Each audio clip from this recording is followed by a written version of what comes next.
Tim, do you still Anyway. have the Kahoot quiz at all?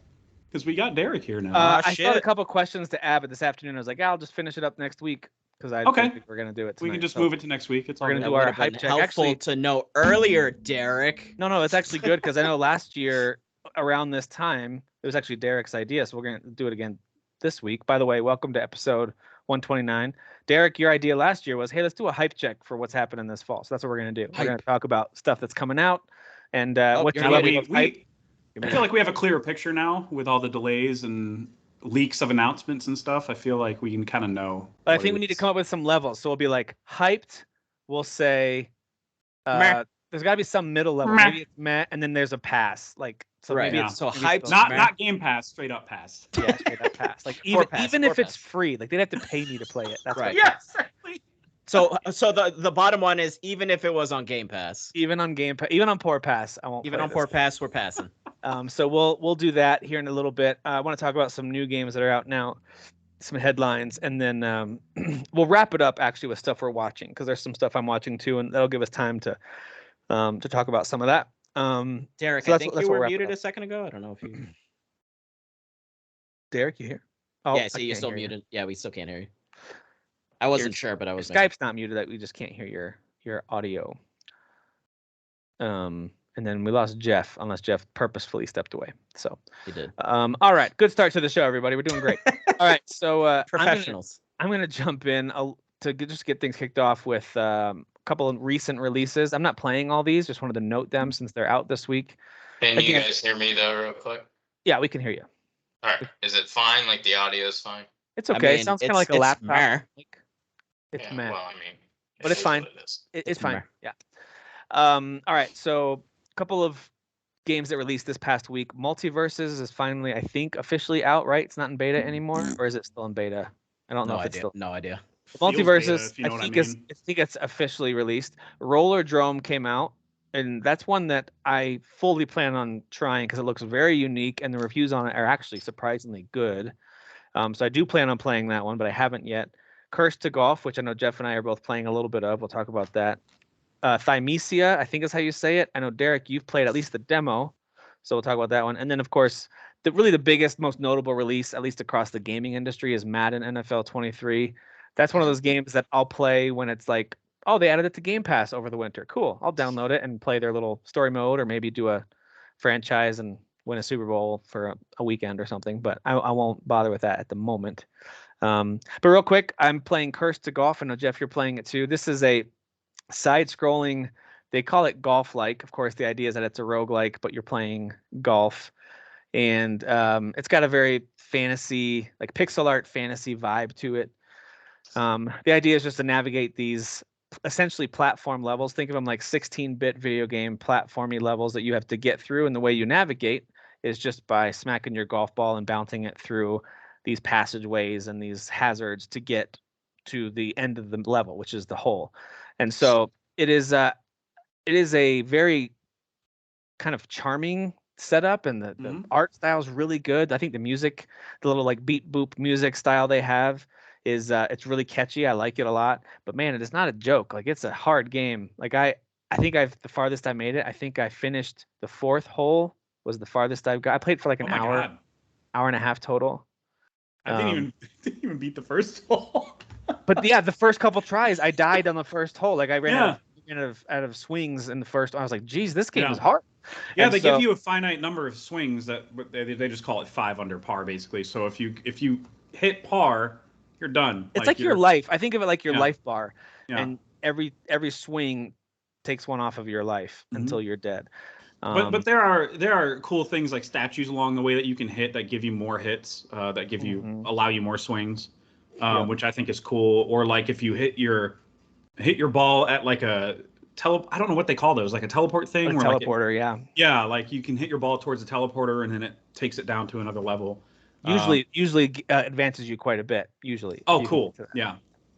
Yeah, I was close to the hole. I just needed one more hit and I would have gotten it. But yeah, I kept. There was a part where it's supposed to go down.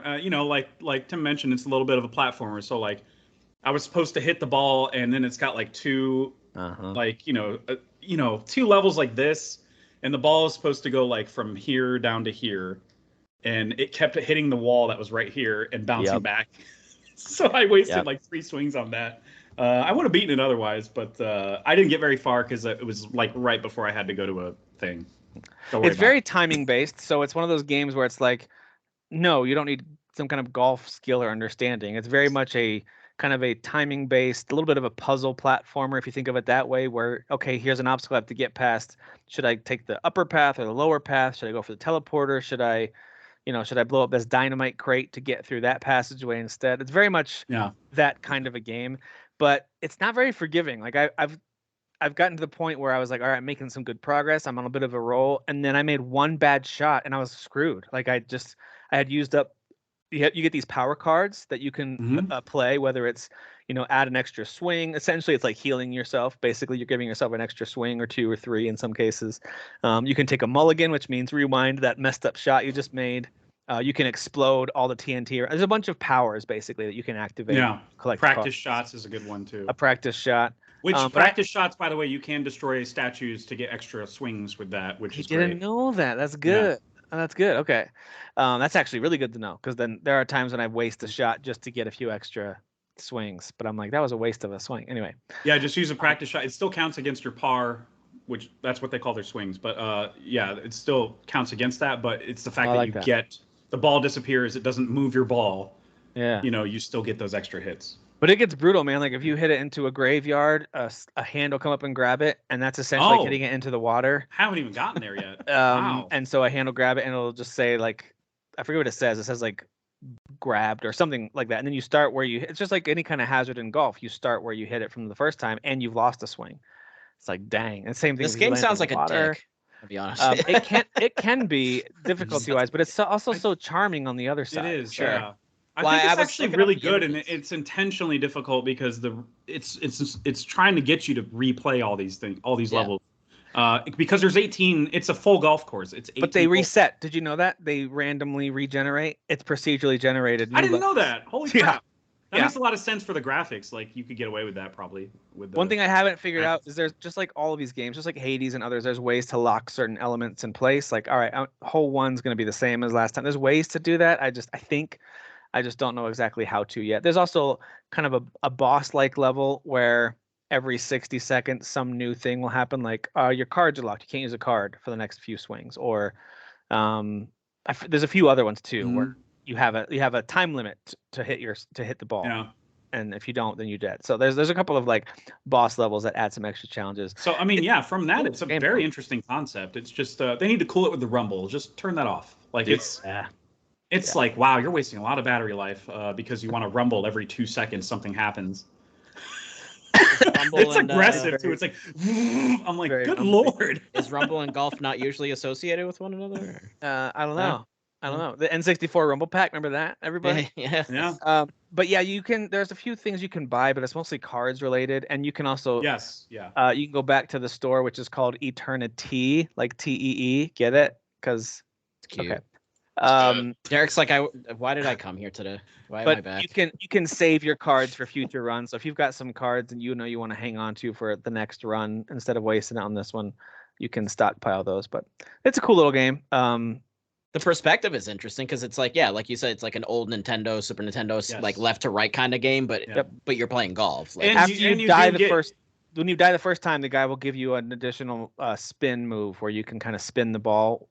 Like, so as it's in the air, you tap A real fast. You're using an Xbox controller. Yes. And then you can kind of choose, do I want it to bounce to the left or right after it lands? So you can kind of control a little bit of extra movement after the ball, which is nice. It's very handy. That's cool. Yeah. And it is, man, there was something that you mentioned, Dan, that I wanted to elaborate on. I can't remember what it was now. I was talking about the perspective of the levels, how it's like left to right, kind of old school platforming. Oh, I was going to say they do give you a free roam kind of camera. You just press a button and you can move your way through the course to see you can kind of see what's coming. Oh man, we totally could have done Kahoot. Dang Kyle! it. Hey, God damn it.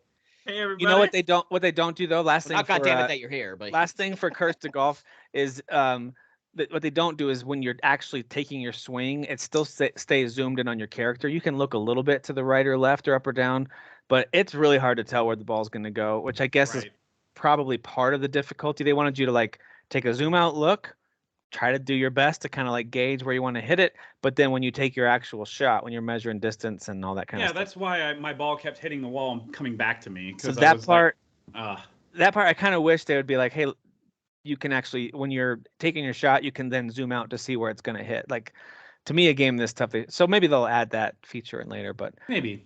But overall, it's a pretty solid game. Good 8 out of 10, Yeah. right, Jeff? And Good it's like a 20. It's like a $20 game. It's not that bad pricing wise. So I think it's like on sale on Steam right now, like 20% off. Or whatever. It's $18. Yeah. Yeah, not bad. It's also one of those games that might hit Game Pass or PS Plus at some point. I could see that. Yeah. I can see that happening. Derek, you tried out Thymesia, however you say this game. It's Thymesia, yeah. It's the Bloodborne wannabe game that was announced last year, I want to say, and I kind of had my eye on it since they announced it. Yeah, there's a free demo on Steam, I think, still. And I never did try it out, but now it's out, and it's getting, kind of 70s in the Metacritic range. I think it's right around 70, 72, something like that. It's actually hitting where I was hoping it would hit. I wasn't expecting anything high. And then after I played the demo, I actually thought it would get tore up a little bit. But I did buy it. I just haven't played it because I refuse to play anything outside of the game behind my head right now. Yeah, but Xenoblade. But I got it for 20. I think it's regularly priced 25. I heard other people say 30, but I got it for 20. But the point I was going to make is that I did watch some reviews, and they basically said that they had improved it over the demo. A couple of the guys said that they have cleaned it up a little bit. It wasn't bad. Like, if you download the demo, it's not like you're going to be like, oh, this game's bad. It's fine. It's just, for me, this is just for me. I just had played Bloodborne when I downloaded the demo, and this game clearly is ripping off Bloodborne and Sekiro, and mainly Bloodborne when you just look at the game. But they changed the buttons on like dodge and stuff like that, and I'm like, why? You're already ripping it off. So I know this sounds like a minor thing, but when you're used to hitting like B or circle to dodge, and then this game's, I think, square. Oh, I hate it. I hate it already. I hate that so much. So they're trying to be different by just changing the buttons just for the sake of being different. And I just didn't like that. But like, as far as how it played, it was fine. I bought it because I plan on playing it. Yeah. It's got a nice aesthetic to it. Yeah, it looks good. And every single review, the thing that they talk about that's fun. Of course, this is from people that liked it. If they gave it a 3 out of 10 or 4 out of 10, they didn't have fun with it. Every one of them said gameplay loop is fun. I was like, well, then you got me sold. Because I'm not buying this for the story. I'm not buying it for how long it is. I'm buying it for how it looks and how it plays. That's it. So I think that game, when I do get to start it, I think I'll have good things to say about it. Yeah, it's on my Steam wish list. I might end up just pulling the trigger this weekend and grabbing it because I am interested in trying. You can get it through Green Man Gaming for $19, which is what I was gonna do. Mm-hmm. But then I saw you could buy through Steam. They were bundling it with another Souls-like game. I already owned it, so they gave me Thymesia discounted for 20, even though, like I said, the package deal is like 25 for both of them. So I'm gonna look that I think up. the game's right. I think the game's regularly priced 30. So I looked at it as a $10 discount. I was like, oh yeah. Yeah, so that's good to note too, is that it is a budget title. It's not meant to be a $60, hey, look, we're the next From Software game. And I don't know if they cut stuff or anything, but I saw somebody who already had a full walkthrough, one video, full walkthrough of the whole game. He beat it in 5 hours. So I imagine this is a 6 to 7 hour experience. All right, so you can get it right now, just 10% off on Steam by itself. So that's $22.50, which is already cheap. So it's 25. It's 25 normally, and then you can get it in a bundle with Blasphemous for 25. Yes. But so I already have Blasphemous, so they gave me $5 off. So basically $3 more. You can Blasphemous get. is good stuff. And Blasphemous is worth buying if you're going to buy this game. It's worth Steam is telling me that I would like it because I spent so much time playing Elden Ring and I love Death's Door, so it's telling me that I would like it. Gabe Newell knows exactly what he's talking about. So. Indeed. It's literally Gabe writing that note to you. It is Gabe. It is totally Gabe. Hey, Yeah. Tim. He's very invested in my gaming purchases. All right. So of the other new games, is anyone playing Rollerdrome yet? I think Kyle played it. Kyle, I tell me played about I it. played like an for hour sale. and a half. It's I played like an $20. hour and a half. Yeah. So I played an hour and a half of this game, and I remember seeing this game when it was revealed, and I go, nah, I'm not playing that. It looked like Sable, but with skates when I saw it. Yeah, I mean, Yeah. I immediately assumed it was gonna be like an online like battle royale game or whatever, you know, Okay. like you're playing it with other people. It's there's no online. It's all single player. It's very like trick like oriented, like a Tony Hawk, very locomotive. Like you're really building up speed, and with that speed, you can do more tricks while you're in midair and stuff like that. Those tricks give you ammo. The thing about this is like a futuristic story with like where people enter themselves in this tournament where they murder each other on rollerblades.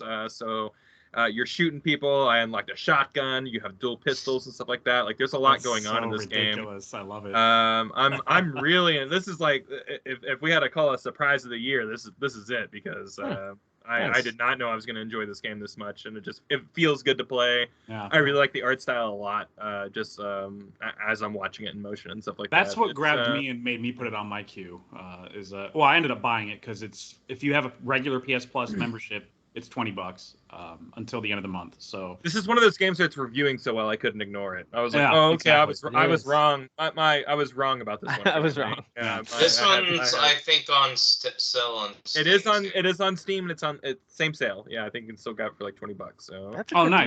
Deal. It's very very. Does it run on Steam Deck? I gotta look that up because that might be a selling. I'll look. 20 give it a bucks, look-see. and then if it runs on Steam Deck, I kind of have to get it at that point. If that's the I'm a case. sucker for that kind of Void Bastards-esque art style too. I love that type of art style. Hand drawn, crude. Yeah. It's more colored than Sable, but I like that art style. Clearly Just better when there's movement color. than Sable, right?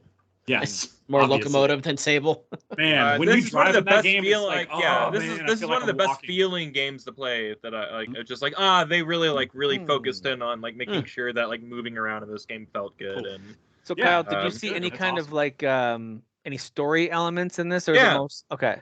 so light, you know what I mean? Like Light, in between okay. levels, it's like, hey, you're in like the preliminary rounds of getting into this Rollerdrome tournament or whatever. It's 2049 or whatever the date is. You know, like the game will pause, like tell story at you. I'm not far enough to know if like there's a grand sweeping narrative, but like there are reasons that you're there. And I mean, why even you're you doing just things and competing stuff. is enough of a story to me for a game. Yeah, like same Yeah. here. Yeah, Just the it's Running more Man than I story, thought a that's game it. like this would get. So yeah. It's What about, very like, much Running Man. upgrades? Do you upgrade your skills or anything like that? Is You there... get new items. So like Items, I okay. you don't start with a shotgun. I have a shotgun now, you know, and like and you learn new moves and like new maneuvers and stuff like Got that. it. So Okay. So is this like Jet Set Radio and Twisted Metal had a baby? yeah, Oh, that's a Yeah. very, very, very good I comparison. love that. Yeah, It's- that's I'm not familiar with Jet Set Tim, Radio. it's What is that? What kind of game it's is that? playable on Steam Deck, Rollerblades? just so you guys know. Okay. it is cool. playable. Yeah, I It's really not- recommend it, It's guys. not approved, but it's playable. Playable. So I'm not saying you guys are gonna put it on your list at the end of the year or anything, but like I think this is a really easy one to have fun with. Well, You're talking about I a have mechanics-based no- video game, mechanics-based specifically. I had no interest in it, like just looking at it. Like it's ugly, but How like dare you. watching That's a just like a interesting little clip of it, it looked like something I would be interested in because I'm a big Jet Set Radio I fan. think- Are and you? I'm a big- I wouldn't have and expected I'm that. I think that it's got really good You Jet live Set it. Radio vibes. It drops you into like kind of a kill arena to kind of like do your moves in. So not unlike a Tony Hawk level, if you will, if you're talking about Tony Hawk 1 and 2, you know. Yeah. But along the way, the idea is you're killing everybody like in the level. So like you want to do tricks because it behooves you getting like ammo, but also like there's a checklist like Tony Hawk where it's like you want to do this specific trick, you want to jump off this specific jump, you want to do this See, that's specific that's thing. the fun stuff about Tony Hawk. So like maybe you'll Collect get like, all the oh, letters. I ranked a B because I didn't do a 380 over the gap here. Mm. Let me reload this level real quick. I can do that 380 over the gap, and I'll get that check mark. And you're constantly checking off like objectives per level, you know. Okay. So it's very Yeah, I might have arcadey, to very get very this. Tony Hawk, very Tony Hawk-esque. You know? Is there I mean, is it's there $10. hilarious ragdoll effects when you shoot somebody? No. Damn No it. ragdoll. Looked like it had slow-mo gunplay too, like Max Yes, it Payne. has. Yes, very much so. You jump in the air, you slow down So time, Max you Payne as shoot. well. Very Max Payne. Oh, yeah. like my friend Pedro. I just thought of my Very- friend yeah. Pedro too. Yeah, my friend Pedro is a very but good not example. side scrolly. Obviously, it's more like Yeah. Tony Hawk Arenas. That like we game is talked about. so ridiculous. My friend Pedro is awesome. Everybody go play it right now. So silly. It's so good. Pause this. Go play it. Come back to us. And then We'll come wait. We'll wait. All right. So those are some of the new games that have come out this week. Unless anyone else wants to chime in on Madden or Multiverses. Anybody? I played Multiverses. I would. We're gonna keep it P, guys. Never mind. We're gonna keep it P. It's not a big deal. Kyle, I think it. Why people are enjoying this game completely escapes me, but maybe it's not my place to enjoy why people are enjoying this game. Our favorite score, an 8. It is the best-selling game of last month. That's sad. That's But really it's free. sad. I thought it was free. Yes, no. There are tiers. You can Right. buy into like getting like the characters Get out on of Origin here. packs and stuff. And people are so Getting into this shaggy. game. It is the best-selling game of July. So, good job, Dude, everybody. You I did it. feel like every week I see some new headline like Donald Trump is added as a playable character in Multiverse. You know what I mean? Like it's crazy. Yeah, no, every The week. characters that are added. Right. Well, it was actually not. You can play as Anthony Fauci and he Arya shoots Stark's syringe. twin in utero is playable as Multiverse's character. You know. You say, Derek? I was just gonna say I was gonna try to play Madden 23 because I haven't played a Madden game in like 7 years. Yeah. And I downloaded it to get the free trial, and it booted up. This happened to me 3 times, and it said, "Well, thanks for playing the trial. Your time's up." I'm like, 10 seconds. when did that it's happen? 10 hours. When did that happen? So Dude, I what's the don't boy- know That's the if I got biggest. You glitched. know what you're One of playing. your Like boys flex do it? ever. It's like you guys know what you're doing. No. You don't need Eli to play just it now. Eli's over here now, and he just found out about it. So I said, download the game on your Xbox. He brought his over and see if it'll work. But for mine, it just shuts me out. It says you already It's weird. played the trial. That is Because so it's funny. because it's Time's up. EA. It comes with that 10-hour trial Yeah. with Xbox Game Pass. Through with the game pass, yeah. Right. Yep. So I Yeah. figured I'd get my fill because I haven't played, like I said, a Madden game in forever. I mean, I'm very excited. Football starts here in about 2 weeks for those of us who like college, 3 weeks for those of us who like NFL. Yep. And so I am very excited for all of that good stuff. And so Hopes are high I'm in- for us Bills fans. I'll just say that. Oh my Hey, Should God. be high. Football restarted for me because I watched the real football. Yes. XFL. You watch XFL? Is that what you Stop mean? it. As someone who lives in Massachusetts, I relish in the just anger and misery that everyone feels here when the Patriots Nobody lose. cares. Nobody cares. When the Patriots lose, Nobody because cares. it's about hilarious. Anything going on Yeah, with the Patriots. yeah, Nobody that's cares. Well, right, Well- but that's why I'm fucking backing you up. God damn it! Yeah. Y'all are Jeff's on the like, same. I y'all are refuse on the to let same you on my team, team. and Jeff is burning See, I'm bridges. immediately defensive. I hate Yeah. them so much. I'm immediately But that's the defensive. thing. I think it's hilarious because everyone acts like such a giant, huge, like their entire life just came crashing down because this True. team of strangers just lost this game on Team of TV. I mean, strangers. look, I will say Listen I'm to very you. happy that Tom Brady's no longer there and they are floundering, and the Bills are just handing them their ass now. It's amazing. Well, we do know yeah. that NCAA football 24 is in the works. It is happening next Oh summer. yeah, I Like, forgot so, about that. Yeah. so that part's pretty Oh, cool. that's right. That's right. I forgot about the That's rights. when you'll see me get excited about American too, football. man. I don't Right. care about Madden. There's a few things that have been confirmed for it. Like, so I frequent the 24/7 Sports website because I love watching college football stuff and college recruiting. I like seeing all that stuff. And they had an article up where they were able to get some insight on what to expect in the game. And it's stuff that we would assume is in there, but it's cool to see it confirmed that Dynasty mode and Superstar, like not Superstar, whatever they call it, the Road to Glory, whatever that mode was where you take one player through their career. Those types of modes are definitely going to be in the game. And they've also... I'm They've a talked little. bit about past players possibly being in the game. Some of them even have said, I don't even need to be paid. Just put me in. Like, I just want, like, some of them have Yeah, signed over put me in the permission game. for their likeness to be in the game, which is awesome. That's Cool. cool. Yeah. I'm a little confused by NCAA only fans. Like, so those players that you love in college ball, you just don't care about their professional career, like, at all? Like, is that what happens? Like, I you think just stop keeping track? I'll just talk for Or myself because I do like the NFL too, mainly because You like the fantasy scores football being and 80-40 every week? But or- I do think some people feel like the idea of loyalty and this like honorable approach to NCAA, which by the way is fading fast with all the Oh, it's fading really fast. In Yeah, fact, I but- dropped off caring Yeah. about colleges. It's getting pretty gross in college levels too. But that being said, in general, historically, people have liked college because it's like you commit to a school, you go to that school. But then NFL, it's just about the money. It is. And college is becoming more and more about the money too. But anyway. You're right. You're right. Things are changing for the worse for them. Yeah, because it's getting really bad.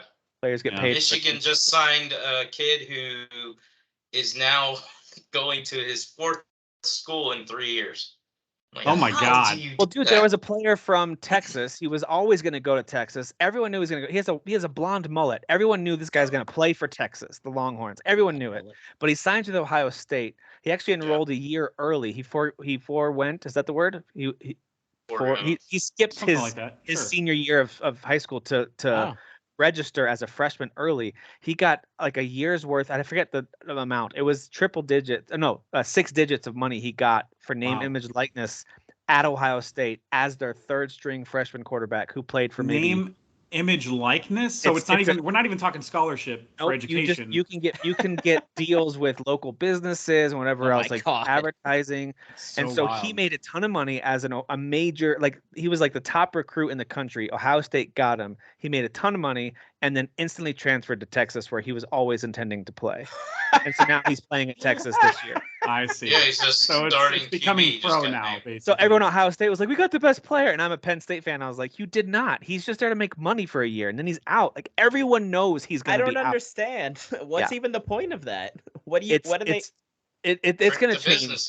It's going to change. Like over the years, as people start to see these types of things, they're going to start making rules and they'll put that stuff in place. Yeah. But for right now, it's becoming a lot more like the NFL. Now you have like. Well, I mean, I think I don't know. There's there's obviously a good. I feel like a good debate to have about that because like universities are milking some of those players for everything they're worth, and the players don't see anything for that. Especially ones who aren't going to go to the NFL, like ones who are working hard, they're playing hard, but they're going to just have a job afterwards. They get jack squat in a lot of cases. It's true. So I don't know. I could see both sides of that. That's just so weird. Like, oh hey, we get to just use your face on our fucking pizza store, like shop, like like what does that matter? Like, and then you get to LeBron somewhere else. That's what I was saying, and then Tim kind of closed it off. He's like, the more and more these businesses see this as the potential of what could happen, they're not going to sign freshmen to anything. They're going to be like, no, I'm not investing $100,000 into you for 1 year, and then you leave and you never play for Ohio It's just State. Advertisements are so weird. Like, who's like, oh, that guy's face is on the thing. I'm going to go there because it's on the thing. Face on a thing. Yeah, that's weird. Well, it's whatever's young. It's whatever's young, new, and unknown. They'll hype it up, and then they suck it for all it is. And then if you become a star, then they turn you into and then they try to hate you. And if you become a nobody, they just cast you out. Yeah, so if you watch football this fall, and if you see Texas play, and you see Quinn Ewers, he'll have a little blonde mullet coming at the back of his helmet. He was an Ohio State commit. He was their prize commit in 2021, I want to say. And but everyone who has a brain. Well, he made the right decision. I'm not mad. Thank you. Michigan fan over there was happy with it. Penn State fans happy with that too. But like it was so obvious and so stupid. But whatever. It is what it is. So weird. I say all of that. Of course, I'm a big football fan. I could talk football for hours, but I say that because the game that comes out next year, I am curious what elements of name, image, likeness, players making money, players transferring, which used to be a small percentage of college players would transfer. Some would, and it was a huge deal, but it started to pick up steam a few years ago, and it's getting, and now it's like the transfer portal is this massive list of players who are like, I'll switch schools if you invite me. There's a huge list of players. It's all about money because it gives talking points to ESPN, CBS, Fox, all this stuff and all the movement of players. They make so much money off this stuff. Money's gross, man. Well, and coaches move, of course, because they make a ton of money. They've been making money for decades, like crazy amounts of money. And so players want to follow those coaches. That happened with USC and Oklahoma this past year, where that a bunch of players left with their coach. So anyway, very interesting stuff. I don't know if they'll carry that over into the game, but regardless, I'm with you, Derek. Like next summer is when I'll be diving back into a lot of football gaming. But for right now, I'm playing a ton of Spider-Man and Star Wars: The Old Republic. Those are my two main games right now that I have most of my attention.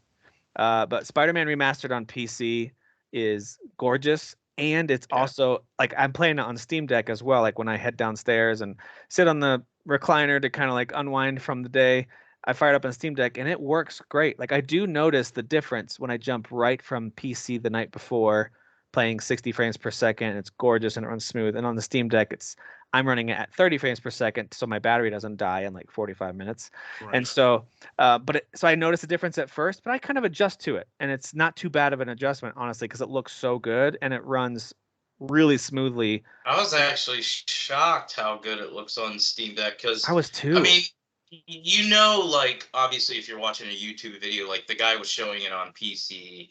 Yes. PS5, and then he shows it on Steam Deck, and he even said, he's like, look, I know this looks bad, but keep in mind you're watching it on a big screen through YouTube. If you're looking at your Steam Deck, this game looks gorgeous. And I was like, okay, but it looks really, really bad on your it's YouTube. Compressed, right? So it looked grainy, it looked terrible. And then I booted it up on my Steam Deck, and I was like, this is crystal clear. This is the magic of these small, tight screens. Like it's just tight. Toits. So, Toits like a Toyga. But it looked really good. I mean, obviously I'm gonna play it more on my desktop and Steam Deck, but the fact that again, this is just the magic of like I'm playing on my Switch right now a lot. And while I won't say Xenoblade Chronicles 3 is the ugliest game in the world, it's not pretty. It's very grainy looking. There's a lot of ugliness to it. To be able to play something like Spider-Man and have all the details and the way it looks, it's magical feeling, like just to be holding that in your hands. Especially because an open world game like that, you've got a lot of things to check off the lists on the map. If you want to just go around catching pigeons or taking pictures or just fighting crime in the streets or whatever, you can do that. And so if I know I'm just going to be, hey, I'm going to just travel around the map and just knock off a bunch of the stuff off my list, playing on the Steam Deck is actually a great option for that. Because it's not who here has it? Who has a Steam Deck? Just you two. Okay, but did anybody else order it? Yeah, me and Kyle did. Yeah, I ordered one. I'm the only one that hasn't ordered it at all. Because you're lame. It's because I bought that, so fine. Yeah, that's worth a Steam Deck. Tim, did you get like the Switch emulator running on it? Are you doing anything like that on your Steam I haven't done Deck? anything like that, no, but this week, actually over this weekend, I just I have it bookmarked, the instructions on how to get Epic Games running on there. Apparently it's not too difficult. Apparently it's about a 15-minute process maybe if you're new to it, which I am new to it. So I had trouble. It wouldn't let me log in to Epic, so apparently there's because it's Linux based, there's some instructions on here's how to do it. So I am excited to try that out. Apparently also with GOG, since I've got that launcher with a couple, not a ton, but a few games I've purchased on GOG's launcher, you can load that up too. So but Epic Games, I've got so many games that they've put out for free every single week. Not all of them are games I want to play handheld, but some of them are. Like I want to play Red Dead 2 on there and see how it runs, because that's where I own Red Dead 2 on PC through Epic Games. I'm just gonna buy everything on Steam going. Me too. Yeah, I'm kind of feeling that way right now, especially knowing my future has a Steam Deck in it. So me too. So, but Spider-Man Remastered on PC is gorgeous, and I was telling the guys in the chat, so I'll tell you guys here on the podcast that certain moments in the game are hitting me harder than they did before.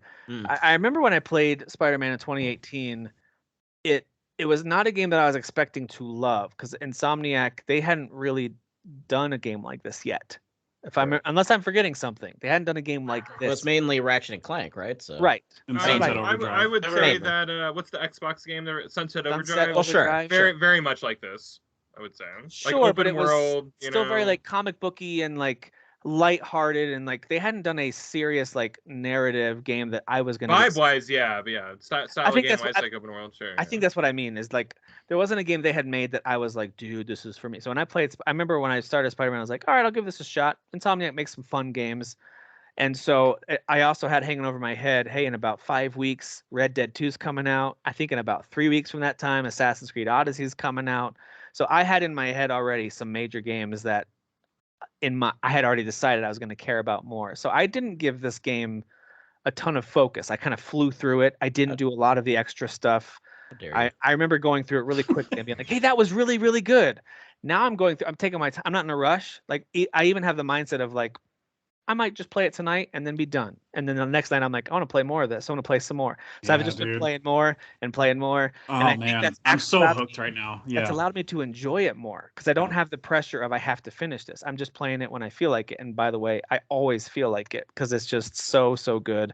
I think they nailed the city traversal. Oh yeah. Of Spider-Man more than almost any game has nailed traversal of any character. It's just so good. I say it every time, and it's I'm like a broken record. Just literally swinging through the city, and the music, the way it like swells up, and then it kind of like quiets down a little bit, and then goes back up. Yeah, it's like we mentioned last week. It's the dynamic score to it, where it's like if you're sitting on a rooftop, it's just quiet, and you might hear pigeons maybe.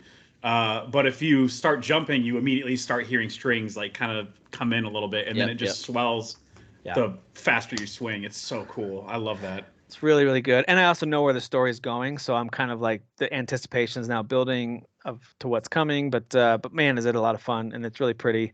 And some of the moments, like I just got through the storyline with the cop, Jefferson. He's a cop. Jefferson Davis. A coppa, eh? I think that's his name, right? Miles, Miles' dad. Miles' dad. Yeah. And so got through that whole story, that whole big moment that happens in the aftermath of that. And he did. I was just like, dude, that hit a lot harder this time. And maybe it's because I played Miles Morales game too. Maybe that's why. There's a lot of heart in that game, yeah. So, but anyway, all that to say, I freaking love this game. If we were to re-rank 2018, which we should probably do at some point because we've talked about it ad nauseum. Ridiculous, yeah. I think this game might unseat something that in my head is already ahead of it. Like I've got, of course, Red Dead 2, God of War, Monster Hunter World, and Assassin's Creed Odyssey. In my head, well, those are above it. I don't know if they are anymore. I think at least 2 of those probably still are. I don't know about all 4 of those. So it'd be interesting to kind of rethink all this as I'm playing through it personally. But I will say the game on PC, it on my PC at least, it doesn't look better than it did on my OLED on PS5 because my TV is just stupid, ridiculously cool. But it does run a little hot on my PC. I know I have my the lights, the LED lights on my PC tower. I have it set to change colors based on the heat of the PC chip. And if it gets red, that means it's like 70 plus degrees or whatever, and it's running purple the entire time. So it's running pretty hot. So I don't play it a lot, but I am able to run it in true 4K. It's just I have to do really low quality. Like it's full 4K, very low setting though. But they do have DLSS. Make sure you activate DLSS. And DLSS is enabled, yes. Yeah, that way you can get some good frame rates. Well, see, I think on PS5 it's like 4K, probably at medium settings. So if you're running it lower than medium, then you probably are running it lower. Well, I think the monitor that I have that's 4K there's also something there to that too. Like because my TV obviously is amazing, whereas my monitor is like. Since I have 7 children to feed, I can only afford a 1440p monitor over here. So, but it still looks super crisp and great. If I had a 1440p monitor, it would look amazing. But if I change the resolution from what my monitor actually is, I get it gets choppy. So I'm just saying, like, I'm running it at the max resolution that my screen can handle, and it's running just silky smooth. I mean, the frame rate is just. It looks so good, dude. It does run really smoothly. I'm very surprised at my computer, even though it is running a little hotter than more I'm comfortable with. It still looks and functions great. There's no choppiness. I just love it. I'm in love with the game all over again. It's as far as my Steam Deck time playing it. Steam Deck goes, this game and Symphony of War, which I talked about last week, my Fire Emblem Ogre Battle kind of love letter to those 2 games. Those 2 games are getting most of my Steam Deck time. I played a few others like Rogue Legacy 2 and Curse to Golf does work on there. It did crash on me once for I don't know why. The game is listed, as Derek said earlier. There's 3 listings for Steam Deck for games on Steam. It'll say either not playable, and I don't even think you can launch it. I could be wrong. Maybe you can, but and then there's playable, which is like yellow. It's saying like, hey, it'll work, but it's not been verified. We haven't tested it, so you can try it if you want. And then there's the green check mark, which means their team has officially verified that this is fully compatible with Steam Deck. So a lot of games. There's unknown. The other unknown. Okay, like a question mark or something like that. Yeah, they don't know whether it runs or not. They won't answer you. So anyway, some of these games are yellow, but yeah, Spider-Man is definitely a green check mark. Works great. It was So all yellow. absolutely love it. And then Kyle and I are spending some time playing some Star Wars: The Old Republic. This game is 11 years old this coming Christmas time, because it came out in December, I think was the official launch. I want to say. So 11 years that this MMO has been going, and they've supported it like crazy. There's so much DLC and expansion stuff that I have not experienced. But as we've been talking about in the chat, they've got a full unique storyline for every class. So that's 8 full BioWare choose your own path storylines for you to go through.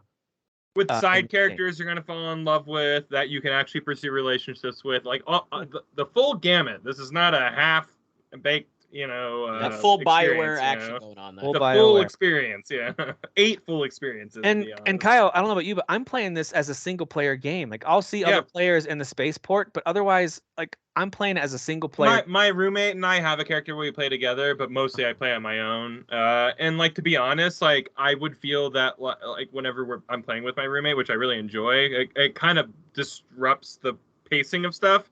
So I don't care. I just want to get to the next cutscene and I want to do the next thing. So it's like the second I have to wait for somebody or like for someone to show up, like it kind of disrupts that. So I actually think it works better as a single player game than it does an MMO. Yeah. Unless you're just doing like the flashpoints and the raids and that kind of stuff. Yeah, what's cool is that there's really elaborate and cool stories for that as well. So if you do want to like random roll or get a team together to do that stuff it's there. It's there for you to do. It's there. Yep. That game holds up surprisingly well. I do recommend it. It's free to play. So like you need to subscribe to get access to a lot of stuff, and you'll hit I've hit the credits cap, and it keeps telling me you've gone over, and it puts it into like this escrow account. It says. So I guess if I haven't hit that yet. Yeah, you must be making bank over there. If I ever subscribe, then I'll be able to like access these credits. You don't lose them. If you subscribe one time, you get all the DLC and expansions and everything, and you get moved up to what they call like a mid-tier like sub. Okay. Even when the sub lapses, you're in like what you call a mid-tier, thing. So you get to keep how many characters you have per like server. I think your bank increases. I think there's a lot of like little tiny perks that stick with you. Yeah, something with like mounts maybe that changes and the base you can build. But if you just want to get in there and just play the basic kind of BioWare storyline, level up your character, upgrade your gear, you can do all that stuff for free. It's crazy to me. Like it's. I was playing it cool the other day, Tim, but you're like, sometimes I just like to do space missions and like upgrade my ship, and I was just like, you can do that? But I was just like, yeah, same. They have and I know because I have that console on my ship where I can do space missions, but I've never done one, so I don't know what that's like at all. I have no idea what that's like. So. They're very repetitive, so there's either like escort missions or take out this giant. Are you controlling your ship? You're controlling your ship. Yep. Wow. Okay. Oh. It's very kind of arcade style for those missions. I'm here for that, man. That's super cool. Also, every single character that you play as has their own specific ship. So, like it's aesthetically appeasing to your character. So, I mean, this game is really big and really cool. And this is like the BioWare. Like when people talk about like, well, back in my day, BioWare made really good. Like this is what they're talking about. It's this BioWare. Yep. And this might be the last version of that too. So if you're missing that vibe, like it's right here and it's free. And there's 8 15 to 20 hour campaigns, They're crazy. So it's absolutely crazy. Insane. And the fact that you've got a AI companion with you pretty much from level, like depending on the class, level 7-ish to level 10, somewhere in that range, you'll get that character to join you, your first companion to join you, and then over the course of that 3-chapter story, you'll get a total of 5 for every class. Yeah, and so they all like have. Coder. It's like exactly like Coder, yeah. Except you don't have a whole party. It's just you and one companion. Yeah. But you can dismiss a companion and bring another one in at any time without having to go to some station or anything like that. So. But if you get into the crafting part of the game too, which I've actually this time stayed away from, my first time through when I subscribed, I used to do a lot of crafting. I used to sell a lot of it on the Galactic Market, whatever. And you can actually make a ton of credits doing that.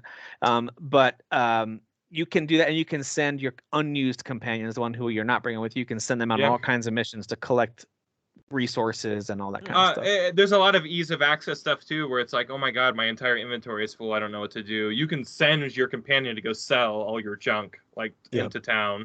So like, it's cool. There's a lot of ease of access for this game that maybe doesn't exist in like if you were to not the I love Final Fantasy 14, Dan, but like if you jumped into Final Fantasy 14, there's a lot of barriers. Like you need someone there to kind of help you, like learn stuff and stuff like that. Or a guide. It's a true MMO, whereas this is like took itself from a true MMO and kind of made it a more palatable free-to-play experience and stuff like that. Yeah, this can feel overwhelming if you get distracted by all the extra stuff that pops up. If you get distracted by the wrong stuff, it can feel like you don't know. Close the extra things and just treat it like a single-player BioWare game, and you'd have a blast with it.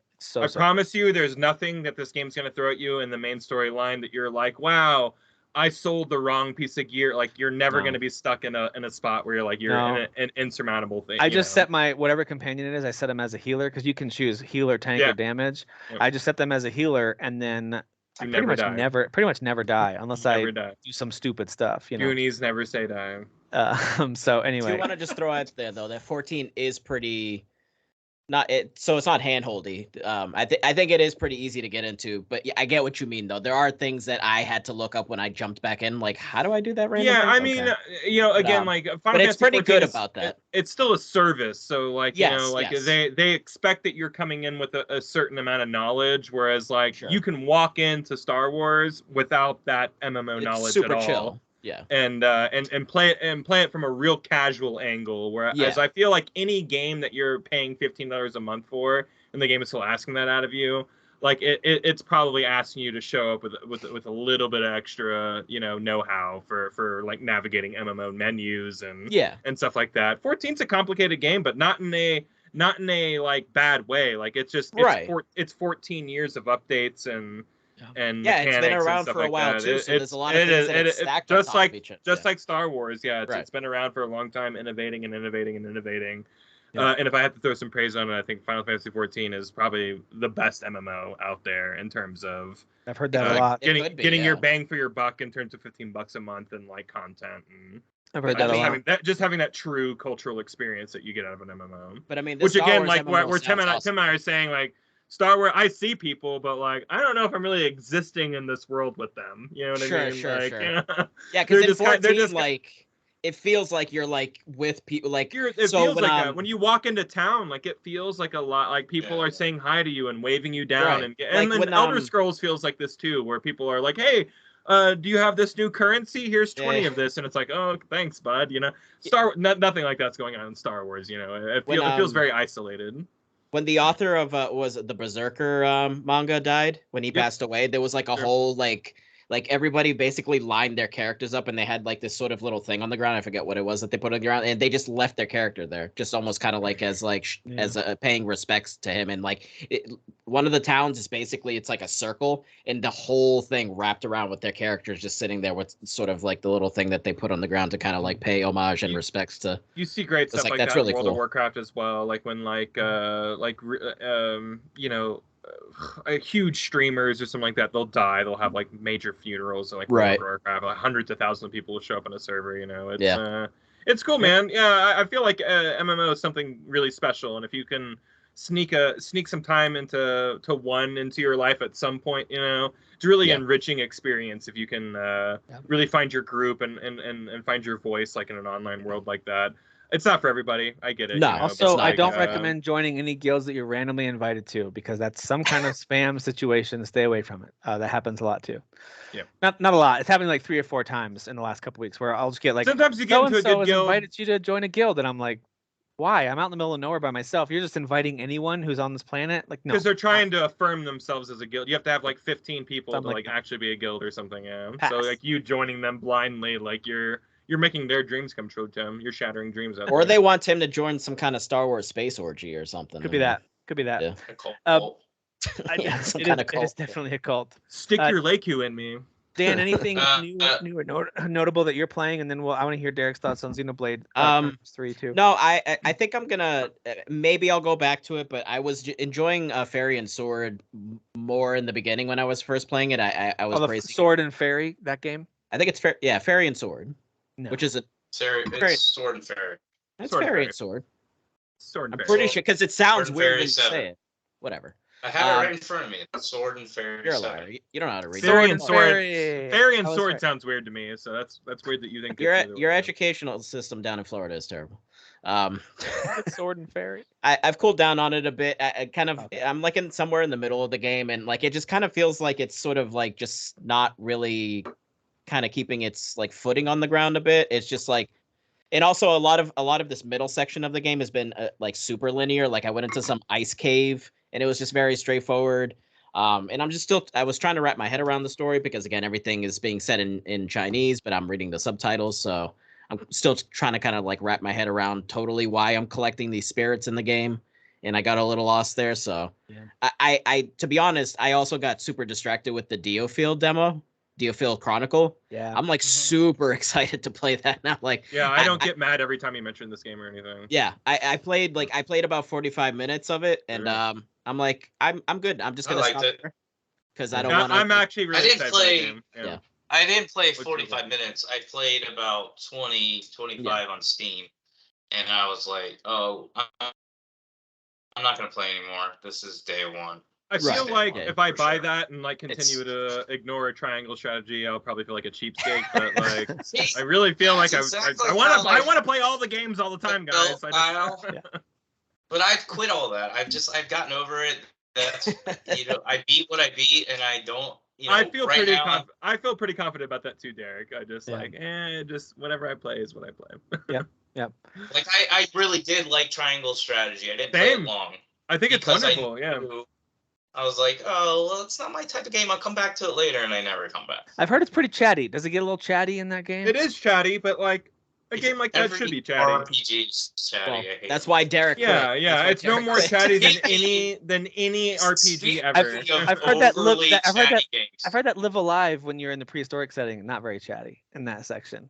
Oh, Like that it's- one section of the seven. I haven't even bounced back into that either. I've heard so. that the prehistoric section there's actually no dialogue because you're prehistoric. You're not Just talking. just So it's grunting. primal. It's the cartoon primal. I don't know if that's true, but that's just what I've heard. Anyway, so Derek, you've been playing some Xenoblade Chronicles 3. Tell me about it. All right, give me 1 second. Yeah. Prepare yourself. Oh, Also do a Valheim. couple breathing exercises. So I'm 3 weeks late on this. Like, I've been wanting to be on the show just for this. you should game. have seen me floundering for 3 weeks trying to talk to this game like it's interesting. Yeah, and like I don't know, like good characters and stuff. You know? You He's been didn't so flounder. apologetic. Like, I know no one else is playing it, but I like it a lot. Like, I feel bad for him. No, this game's legit. Like, it's got a Metacritic of 89, and I actually feel like it should be higher. Even though 89 is ridiculously good. But just the more and more I play it, the more and more I want to commit to it. Like, I actually feel like I'm married to this game, and I'm like, I won't cheat on you. So that's why I said I bought.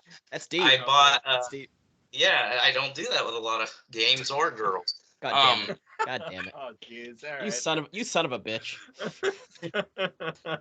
But like, so anyways, to talk about the game. So obviously, backstory a little bit of me with Xenoblade. I bought the original Xenoblade Chronicles on the Switch day one.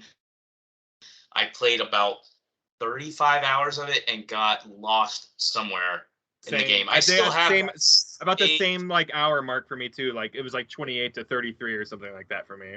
Yeah, I got lost somewhere, and I was playing it on the Wii, and then I transferred the save to the Wii U. So I still have that save. I could technically go back to it, but I've already said, if I play Chronicles, because I do want to beat that one. It's one of my favorite JRPGs, even though I didn't beat it. I have it on the Switch, and that's the definitive version. So I bought the second one as well. Day one, I got 30 something hours into that one, and then actually I was chatting with the guys, and I said, well, I don't know if I should play 2 or 3 because I got stuck on 2 for over like 2 or 3 years, and I would come back to it every 6 months to 8 months, and I would try, and I'm like, I don't know where I'm going, I'm lost, blah blah blah. Well, I came back to it right before 3 launched, and I figured it out. It was like the secret area, and I found it, and it unlocked me to the new area in the story. And I was like, well, I should probably just play 2. But as soon as I started 3, I knew 3 is the definitive version of Xenoblade Chronicles. It's the best Xenoblade Chronicles, which is hard for me to say because I am nostalgic for the first one. Like, the first one has characters that I love. It's got a great opening. Yes, the world is amazing. I remember playing it on the Wii and just being like, even though the Wii has nothing but ugly games, and be like, this is breathtaking. Like, this looks They amazing. really This is pump so out cool. a lot with what their limitations are. Like there's been a couple times in 3 where I've walked into an area and I go, all right, this is pretty nice. Like, you know, even though it's like low res and a little fuzzy and stuff like that, you know, I'm like, the scope of this really is like evoking that awe out of me, you know. And the aesthetics of everything, because I will say this, as somebody who just played 2 not too long ago, 2 does look better than 3, which is it's funny that I would say the second game looks better than 3.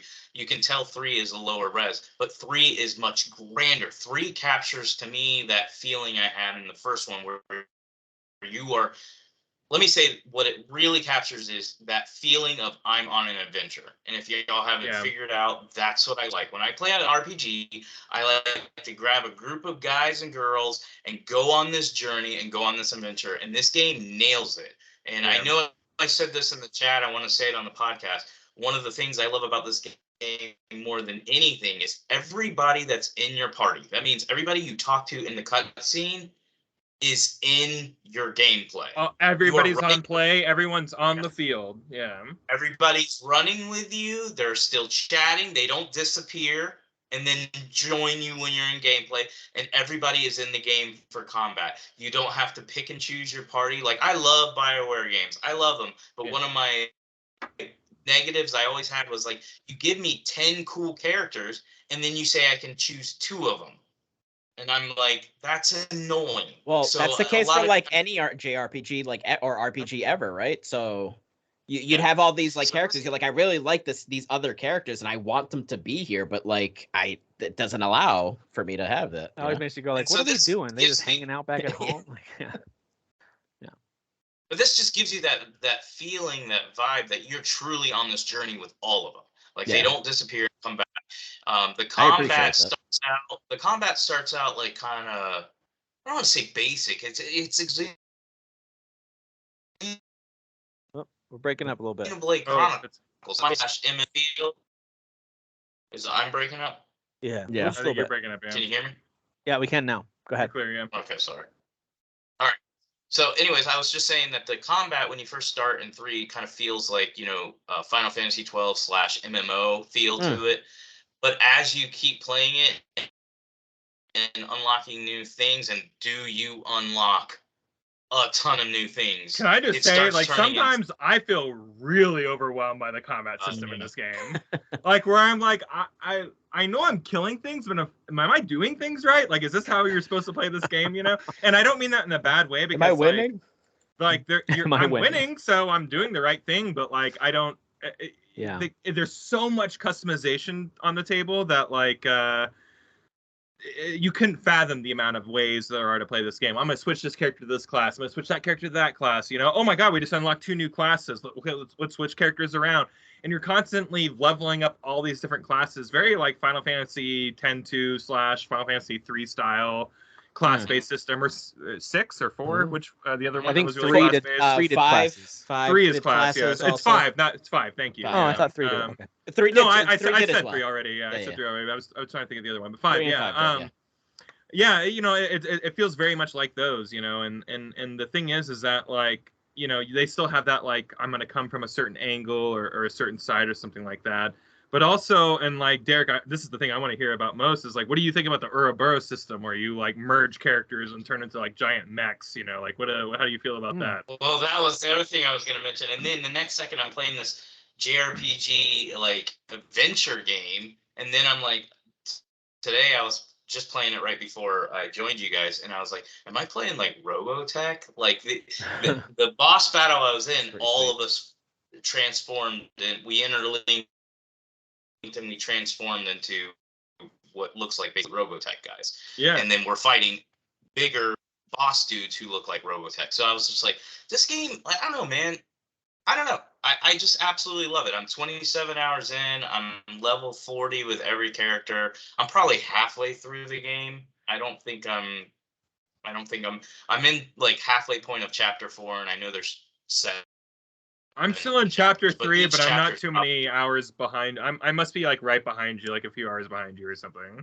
Yeah, I'm not deep into chapter 4, and I'm doing a ton of side stuff. Like I'm not just Same. like following just the main mission.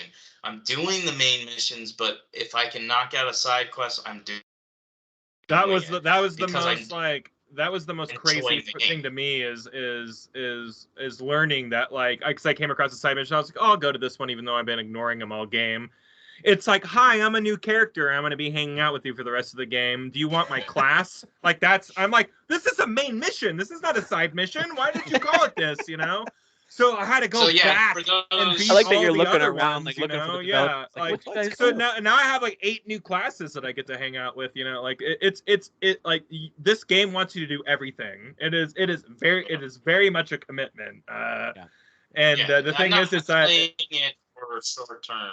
I'm playing it for long term. So there's 6 characters, and each character unlocks. Well, they start off with one class, and then as you play the game, you start to unlock new classes. But I don't know if we're really selling you on how many classes. And then it's like 30 or 20, I forget. Yes. Yeah, so each character has access to like 20 or 30 classes. But like then you unlock heroes. So you always have 7 playable. Well, you're not able to play the 7th character, but you always have 7. There's like a Kingdom Hearts, you know, like where you would go to Hercules' world and Hercules would join your squad. Sure. Yeah, you have the hero, like, ancillary third-party character that kind of helps you out with stuff. And yeah, so you unlock these heroes, and right now I have 5 heroes unlocked, and they're all pretty cool. There's only one that I'm like, shut up, you're done. But the rest I really like. Which one is it? Actually, just like a little. I hate the little like animals, the fat animals. I hate. Oh, I do too. God, it's Xenoblade's worst creation. Yeah, the little squealy. Fat. Yeah, they all talk weird. Yeah, I don't know. Yeah. I hate them. They're supposed to be the cute little anime characters. No, but then I hate them. like Jared It's this game's Chocobo, and I'm out. It's this game's Moogle, and I'm out. Do not insult Moogles or Chocobos. I'm not. I'm saying those are the best in the biz, Okay, and this is trying to be those, and it's not. It's not those. Yeah. But my point is you're controlling. You have access to control all 6 characters. You don't have to stay on the main character Noah. You can switch to any character, and then you unlock all these classes. And then what they'll tell you, the game's really nice, and this is another thing that this game does way better than the previous ones. It tells you things. It guides you through the world. It also will tell you, hey, you have already maxed out this class, so it'll let you know. Hey, Noah's already a level 10 and you might want to change your class. You're not reaping any exactly benefits what by it staying said. on this class. Yeah. You might want to change it. So that's what I'll do. A lot of the management is I'll go in and switch classes, and then I switch them for all 6 characters, and then I watch them level up. And then you unlock interlinking, which what we were talking about earlier is since you have 6 characters that you can control, 2 of them interlink. So you have 3 interlink basically with 2 pairs. Interlink and those with cells. Interlink with cells. So cells interlink. They interlink together. They basically become like Robotech, and they become like these powerful machines that you can add specials to, and you can level them up with SP. So that's what Kyle was talking about. He's like, I'm playing this game, I'm winning, but I'm unlocking all this stuff, and I don't know if I fully understand it. And I'm not going to sit here and pretend like I do. I don't. Sometimes I've watched 2 YouTube videos about it, and I'm like, oh, yeah. I completely destroyed in a boss battle, and all I've literally done is gone, well, maybe I'm a little low in my classes because I just switched all my characters. I just go back out, switch them all to a level 10 and something they're good at that I know, and then I go in there and I destroy the boss. So I'm still learning stuff. And I'll hit a wall where I'll die by something, and like I change 1 or 2 tactics, and it changes the entire flow of the battle, you know. So that that's a real indicator of a battle system that's really reliant on like buffs and statistics and stuff like that. This game, like everything that you do matters. So anything that you change in your game plan changes your entire outcome, you know. So it really I just like that. I like that feedback from a combat system where it's like I changed like what you would consider maybe minimal like things in terms of how I'm approaching this, but statistically it's vast and it's changes. But it doesn't make it so mundane that it's just like, well, I need to level up a couple more levels. Yeah, like, no, I've I actually mean? never, and I can't speak for Derek, but I've never gone, oh, I'm too low level, I need to go grind. You know, I'm actually always 2 to 3 levels higher than my enemies. Yep. But I can still lose, not on regular fights, on boss fights. Yep. Because if I'm not, you just if I have don't to pay have attention. the right classes assigned, you need to be like really on it. Make sure you're standing in those because like you'll have buffed characters that will throw up defensive zones. You need to step into those defensive zones. Like your character, you need to be moving around constantly in this battlefield, and I feel like it's it elevates something to whereas like maybe if you're bored by a battle system that's a turn-based system, this is as involved as it gets, you know, in terms of RPGs and stuff like that. Yeah, that's good. I agree. You know, it's interesting because it's a boring game. It's significant when a game is able to hook, and I know that Derek with JRPGs, they're not always able to hook you for longer than a couple hours. I'm the same way, where it's really hard for it to really get you to where this is the game I'm going to play. Yep. So that number one is very significant, that this is like, hey, this is my only one. But also, Kyle, I know you're juggling like just like me, like 10 games at once, trying to like, let me try all these different games. This is the one that you're like, I keep going back. You know, and you're locking onto something here where you're talking about that JRPG like trial window or whatever. I have like what you would call a 15-hour threshold. Like I'll play every JRPG ever on Earth, period, up to about 15 hours. And about that time, my brain, I don't decide this. My brain goes, I like this or I don't. I don't have a choice in it. You know what I mean? Yeah, like, I gotcha. And so at some point, I just go, I'm not playing this anymore. Or I go, that's cool. Yeah, I'll keep on playing this. I'm 24 hours into Xenoblade. This one passed that test for both of you. I'm 24 hours into Xenoblade now. And I'm like, yeah, this is going to be the game that I probably beat. Cool. So. That is cool. Well, listen, it's one of those games that I think we all knew would be good, but it is already high on the folks who have actually played it. It's high on Game of the Year lists for folks who have actually played it, and that's the big key with these games. I just didn't expect it. Look, it's not going to win my Game of the Year. I mean, of course not. We wouldn't expect it to. I mean, it can't beat. But it's going to be up. But it's going to be up there. I guess what I'm trying to say is, I expected to like it. I expected to kind of be what Kyle just said he is with JRPGs. That's exactly how I am. I expected to buy it, play it, and be like, "Oh, this game's so good." And then, like 2 weeks later, he'd be like, "Hey guys, is Derek still playing Xenoblade?" No, we're talking about something else. I'm playing something else. Sure. I have made the decision with this game, and I was serious about that. I made a joke, but I was being serious. You married it. I have a cheater mentality where I'm like, hey, you're not fresh, you're not good looking, I'm out. So, oh my god. Way to tie it in with that again. Hey. Doubling this down. This game, I'm committed. Double down, Derek. Yeah, double down. Triple D. That's great. Double D. There you go.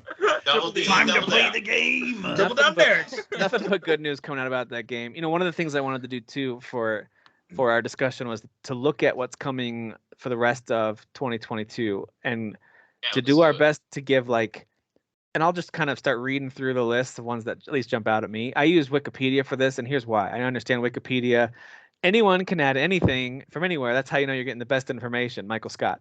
But in general, when it comes to a video game release list, I found this to be one of the more comprehensive resources because it's relatively accurate, and they usually even include games that most like what is it, Game Informer's website maybe that has, or Games Radar maybe that has a list. I always talking about they constantly update it. They will leave off a ton of games that the Wikipedia list will have, so that's kind of why I like it. But it is absolutely the most comprehensive list of releases internationally as well. So if you want to know like a Japanese release date and stuff like that, and it'll have like, hey, this was already in Japan, now it's coming to North America. It'll have like those kind of details for you. But anyway, so I'll kind of read through that. And we're recording this on August 19th, so we'll start with stuff that's coming out this coming week and work our way through the end of the year. And if it's something that you're hyped for, and try to only hold on to like maybe 3 or 4 of these. You can't be hyped for everything. Okay, so you want me to not be? You want me to? Yeah. You want me to be half myself? I get hyped for everything. and then if you don't have to listen to Tim. No, if you're on the fence, just say meh.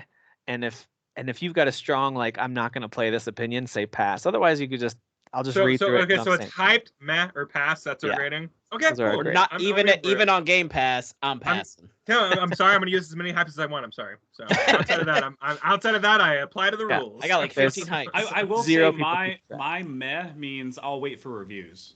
Same. That's pretty much what it means. Okay.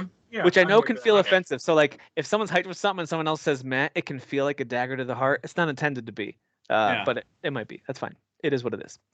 All right. So we're on August 19th. We'll look into next week on the 23rd. Oh man, We've got Midnight Fight Express. hell yeah! I am Because you don't know very- enough about it. Get out of I'm here. very close to hyped I on know, this I one because this watched- one, What's- the demo which was game? fun. What I step away from? Midnight Fight Express. Hyped. So hyped. All the Yeah, way hyped. The demo to is Hyped so Town. freaking good. One I can't- developer- I played that demo 3 or 4 times. It's so good. Yeah. Oh, I love games that have a one developer games like this that are just kind of like it's a work of like the passion project or whatever, Yeah, and it's great. He's delivered the fight system's great. So I'll Saints play it Row. on Game Pass. Yeah, it'll be on Game Pass. Yeah.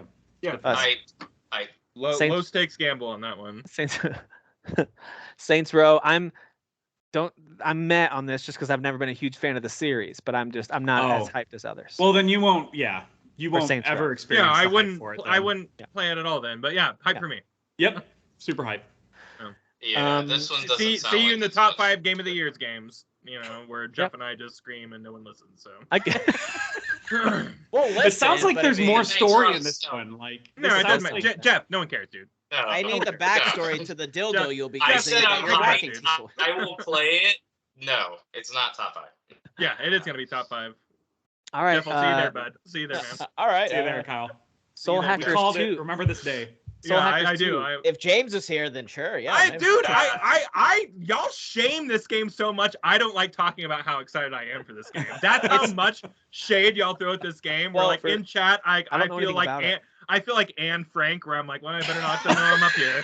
I better not let them know I'm up here. You know? Well, hold on, so- if they hear I like this game, they're gonna burn me or Well, there's whatever. there's been a handful of reviews, Kyle, and they've been kind of meh. So that's I why don't I'm care. like, This game kind of this is deeper cut than Persona. Okay. This is Yeah. remember Digital Devil Saga from PS2? I do. Of right? course- Yes. Okay, well, 2 of you do. I was gonna say, of course you don't, but two of you assholes ruined my jump, but that's fine. That's what we do. That's what but I can What's grab up? a stuffy right now about that. I love that series so much. By the But way, that's what we're talking about. I Like gotta it's a tell you, mid your range. background looks great. All your the It does. the collectibles Thanks. you got back there, it's looking good back Appreciate there.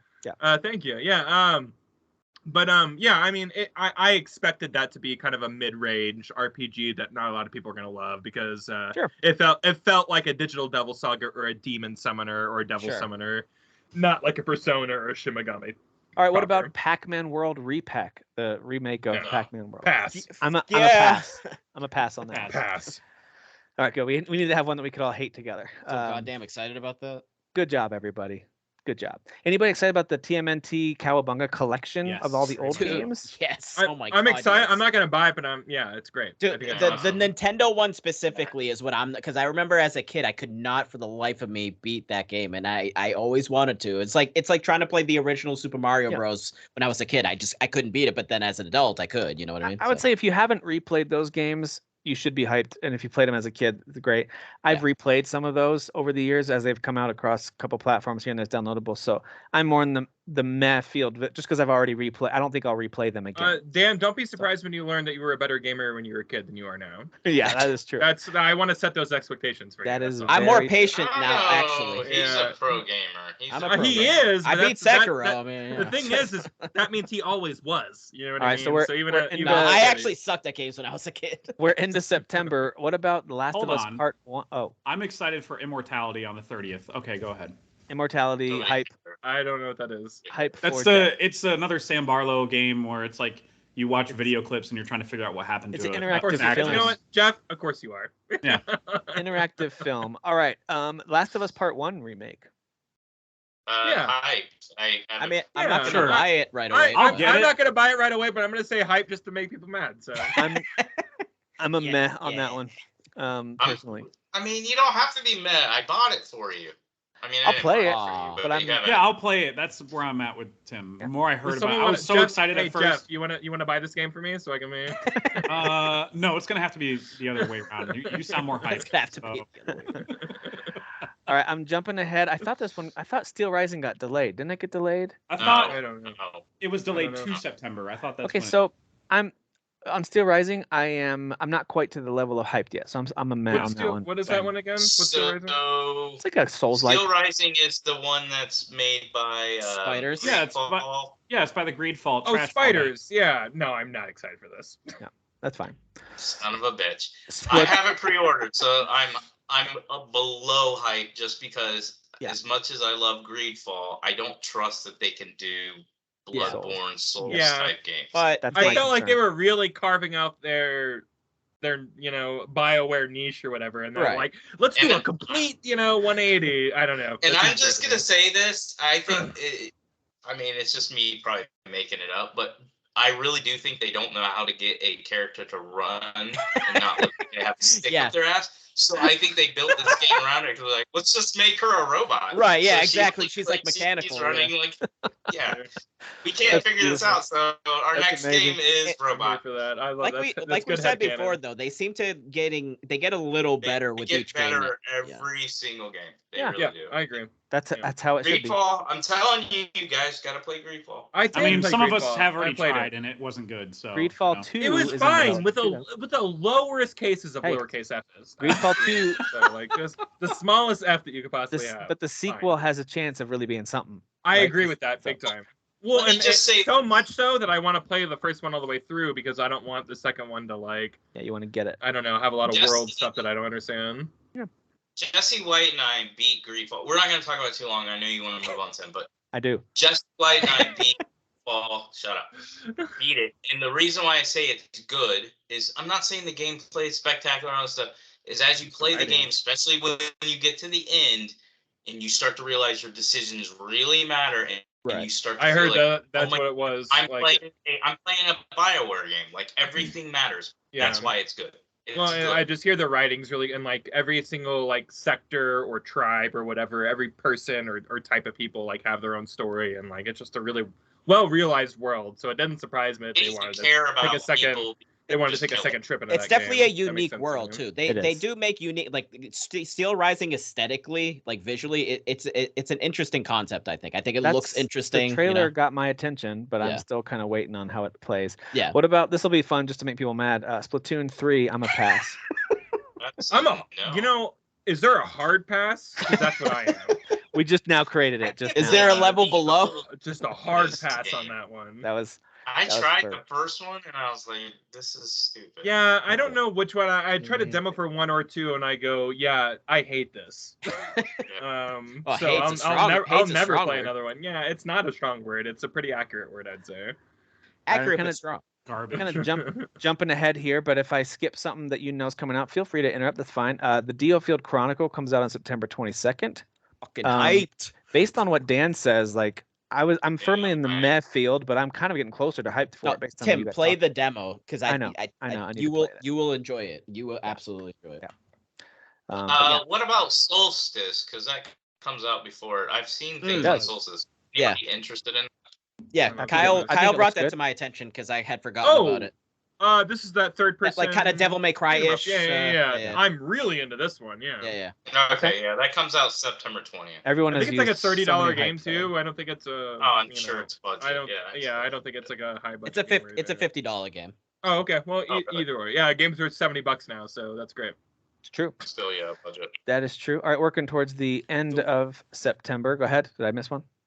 Go ahead. You might already have it in on your tip of your tongue. I was gonna say Valkyrie Elysium coming at the end of September. That's what Jeff was gonna say for sure. Nope.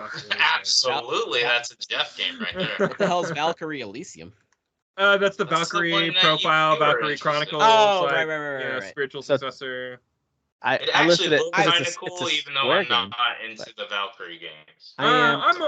They're okay. Yeah. Well, this I- one I looks wanna more add, like, action RPG. So. I want to add like a curious. I'm very curious about this game. Yeah. So like Yeah, curious yeah. level on this Yes. one. Kinda Can I looks skip like one? low I'm budget. excited for Deliver Us Mars. It's a sequel to Deliver Us the Moon, I think. Oh yeah. Deliver Us Yeah, the that Moon. game looks very interesting. Are those and both sequels gorgeous. to Deliverance?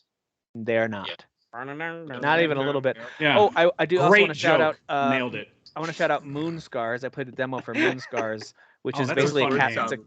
a Oh. Castlevania like. Yeah, that's the Yes. one I'm that in for that. I Yeah. did a That game's demo cool. on our channel. Yeah. There's a demo. Yeah. That's a good one. Yep.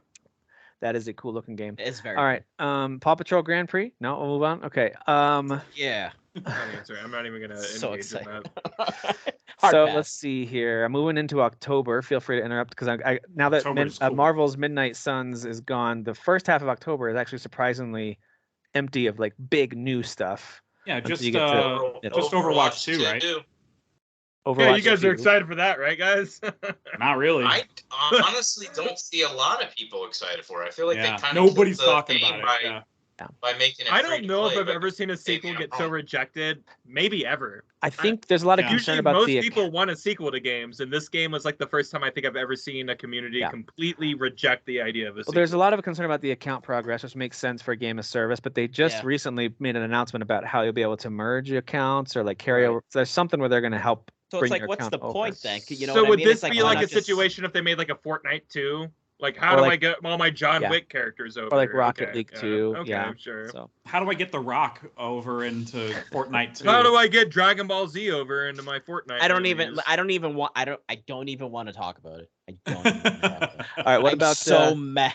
what about A Plague Tale Requiem? I'm hyped on that. Obviously, Yes. hype, next level hype. Yes. Yes. Meh. I mean, I'm gonna Meh. play it, Yeah. but I'm gonna put it at mid. Meh, that's fair. Let's see. Mario plus Rabbids Sparks of Hope. I'm hyped for that When does one. that come out? That's 2 days later, That's- October 20th. That's Yeah. hype. Wow. That's Meh hype. for me. Hype for that, but not Plague Tale. Okay. I said meh. Yeah, because they're the same game. Oh, Derek, yeah. They're No, it's very just Mario different. plus Rabbids has this really stupid aesthetic. I hate it. Yeah, so you have know, fun with that, can I You guys. sound like Derek. Can I right just now. say, it's the rabbits, guys? Like, I just hate I was everything. gonna say, I I hate freaking hate it. everything The about the aesthetic design of the rabbits. actually- Like, It's The they're terrible. so aesthetic is annoying cool. and gross. They're like Rabbits Ren are and, dumb. they're like I Ren don't and like Stimpy rabbits. levels of gross. I hate it. I just don't So, like it. It's Here's the thing. just little sperms running around. They're It's gross. so display what? like their I underst- sounds are displeasing to me. Everything I understand about what you're them. saying, but if you play the actual Mario, plus Rabbids first game, I they're did. quite I'm not- funny in that. I understand Yeah, on the they're in Yeah, their annoying. I mean, it's probably funny for you, sure. And I actually like the mechanics Ooh. in that game a lot. condescending just Well, dripping all over my head. No, I just don't want to be like, no, I think it's stupid. You know, like I think it is funny That's for fair. you. I don't want to say that it's funny for me because it's not. So it's in but the like, same boat as like but I Minions. like So the people who gameplay hate of those Rabbids games usually a lot. also hate Minions, where it's like they're talking Sure. nonsense and they're being Yes. silly. It's very Looney Ugh. Tunes esque. So like yeah. to me, it Yeah. kind of brings back a nostalgic feeling of Looney Tunes and the Acme thing falling on the coyote with Road. Like to me, it's all that same type of silly humor. And Sure. I think if I approach it with that mindset, I'm like, hey, this is dumb fun. And then the game ended up being better than it should have been for how silly it is. I So, think Probably the also gameplay- I resonate think the with gameplay in that kid- game is having amazing. The kids, you know.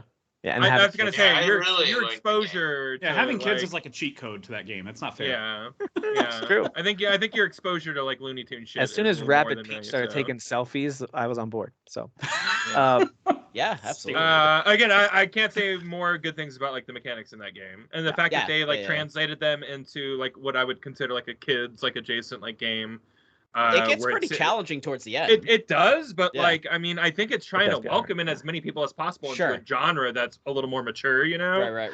And I I, will think say this that though, like my kids yeah, I watch think the Rabbids show on Netflix, and it annoys the crap out of my wife. And it's really like Oh. the noises are annoying. So. Well, I feel a little So more that's human too after you much. said There we that. go. That's the- Vindication. There we go. The next Thank you. day we have the new Tales from the Borderlands from Gearbox is going to be arriving. I believe that Is was that con- official? I believe it was confirmed. The new Tales from the It Borderlands. was a I leak. think. It was a leak, but like it was like a substantial. Okay, so maybe it's still in rumor, but everyone's like that's happening. So no, I- like it is very much so what you just said. Yes, like Okay. it's a leak, but like yeah, it's So happening. I'm Yeah. hyped for that. Oh, I- I'm super hyped. Yeah, that was my very favorite hyped Telltale for that. game. Yeah. Extremely hyped for that game. Yeah. Yep.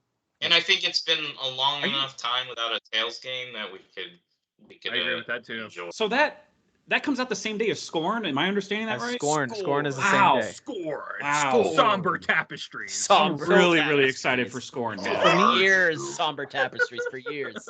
For Scorn years sounds and like years and a years. early 2000s like rock band, like a Oh, band yeah. that I probably don't like listen Yeah. to while I'm Like They're like opening death for metal, like Godsmack. death, Yeah, like there's- death yeah. metal. You know, like, yeah, Puddle of Mud. They play off budget corn songs. You know. I can actually visualize I can It's see the definitely concert poster where it's like Scorn. Puddle of Mud, Scorn, Mudvayne. You know what I mean? Like I can kind of just see that Yeah. right there. Sure. Scorn with a K. make some of those Jonathan Scorn Davis with the sounds. you know? Scorn is no for me. I have no interest. I'm a meh for Scorn Because you just don't because like art, Derek. God. I'm hyped for Scorn on art alone. Yeah. Art Yeah. alone, Yeah, I'm fair totally enough. over the moon That's for. It's that artwork that inspired Alien, you know, the H.G. Geiger, whatever the hell Yeah. stuff. You guys gonna- creepy and gross, but Go It's ahead. gonna be free on Game Pass. I'm totally gonna play it. That's I just safety. watched a movie recently called Crimes of the Future. Same exact Aesthetic. vibe, Yeah. aesthetic. Yeah, just like creepy, bio-organic, like flesh pods and stuff like that. Like just really, I'm super into it. I'm very into that. When it comes Very to into like that the aesthetic. crazy visual gory stuff, Callisto Protocol I'm into. I don't know if Scorn will. You know what? Scorn could surprise me, but right now I'm not hyped about it yet. We'll see. It's free, guys. It's free. I'm just going to mention this because it's a major release on other platforms. Is Persona 5 Royal is going to be hitting not just PS5 but Xbox One, Xbox Series X, PC, cool. and Switch. didn't see that coming. Anybody hyped to get that one on other platforms? I'm gonna James literally is. buy it on. He's really I'll buy it on excited Switch again. about I it. don't care. I Switch? super don't care. I'll keep on buying Yeah. it. Gotham I hope Knights I can comes get a out. Mario hat. I hope they have like Mario. Or If it's That would be available fun. for That would be fun. Steam Deck, I will definitely buy it. I don't Yeah, it see- will be. Yeah, it's because it's I don't coming to see why Steam, it and I think wouldn't- anything going forward is probably going to get Steam Deck. That's It'll get- what it'll I'm get- thinking. That's what I'm thinking. Gotham Knights is going to hit a few days after that. That week and a half is I crazy. am so hyped for this game. Yes, thank you. Finally. Thank you, Jesus. guys. Are we the only people on Earth Gosh. who are excited for this game? I'm hyped. Probably. For it. I'm so, Yep. I'm not like super active in a lot of like gaming groups, but I have not seen anything positive from anybody about this game, and I'm like, why are you get picking it. on this game so much? I don't know. I like, heard I don't get it. one of my friends who's a complete I don't get moron, by the way, and I hate talking to him. But he's your friend. Friend. Yeah, he's Sounds my like a friend real good because guy. we have mutual friends. If I unfriend him, it creates drama. So anyway, he is like, I just want to play as Batman, and I'm like, go play the other 4 games, then, moron. right. Jesus. Also, man, it's no, the I dumbest absolutely- logic. I absolutely love the fact that I can play as hook, one of that's 4 enough characters. For me. Yeah. Yeah. They all that's- have that's- there's different 4 characters that you gameplay. can play as, Yeah. Yeah. Red Hood It's especially is so really awesome. awesome. I Teleporting shared thing. a video to the group not too long ago about the 400 years of Gotham, and like this studio created 400 years of like legacy and history Yeah, I watched like a few into minutes. Gotham, and like it's all gonna feed into the conspiracy theories and the 4 different families that have owned everything from the Cobblepots to the Waynes and Yeah, I was everything gonna since say- like the 1700s. Like it's really interesting, and It is. we're all Agree. sleeping at the wheel about it, man. Like the It's Court really of weird to me. Owls is like a big comic book arc, right? Like Yeah. The Court of Owls is like the most beloved like modern day Batman Right, so, arc, like- and we're all sleeping at the wheel about it. I don't know. It's so weird I to hope me. it you ends know? up being like a Guardians of the Galaxy thing where everyone's selling it short sure, and then it delivers. sure. Like all it has to do is deliver. Yeah, That's all. but I The thing is, it I- didn't sell I as will- well as it should have. I will be honest. I still don't understand how the co-op works at all, and it doesn't interest me. So, but what I'm saying is like I But, just all like the, that all the it's there. noise around it, like who cares? right, People right. are idiots. If the game delivers and it's excellent, none of that stuff matters because then Yeah, they'll yeah. Right. all they'll be. Well, and again, I hope the someone co-op who's makes just a sense. hater. You know, like if you jump into my game, like I hope like if I'm further than you, like it doesn't. Like I don't know how any of that I stuff hear you. works. You know what I mean? Yeah. Like Yeah, I the hope that leveling, I hope yeah. it's a welcoming experience in that regard. Which I just what I've seen so far, I'm like, it looks clunky, but I'm probably not gonna play it that way, so it doesn't matter. So Right, yeah, I'm gonna I'll single player probably it. play it all the Me way too. through single player. yeah. All right, and then same. 3 days later, we've got 2 major releases and Bayonetta 3. What's your level on that one? I'm on hype for that one. I'm gonna try to I don't know. beat Bayonetta and Bayonetta 2. Like, Yeah. I mean, then maybe, but right now it's a no. It's a major yes for me. Very It's a high. hype. Okay, good. I don't I'm know. not I alone. haven't touched a single Bayonetta game, so this might be my first game. So I have no idea. For me, how to I feel think about it yet. Bayonetta 2 is like one of the greatest third-person action hero games, maybe of all time. So I it's like keep- Keep hearing if that. they figure out a way to make this better than that, and to me it's better than like Devil May Cry 5, which I would call a more modern Yeah. representation of like what the greatest like third-person action game is.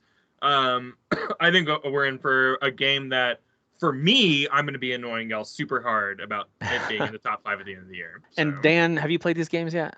No, I've I've always been more DMC. I just never. I remember I playing like like 'em. the demo of Bayonetta. No, I definitely would. Yeah, because I love Devil May Cry. It's the and I know, same. like, It's the same. It's just you're director, playing a yeah, female it's the same character everything. with witch Yeah. powers and so on and so. Yeah. Yeah. So. You know, so I played through the you're first admitting one. you're a sexist. Yeah, A little bit. I'm That's just what I like heard. you. knew it. I'm I just knew I like it. played you. through the first I heard one on that. Switch. I think it was maybe it was 2 years ago I played that one. I have the second one.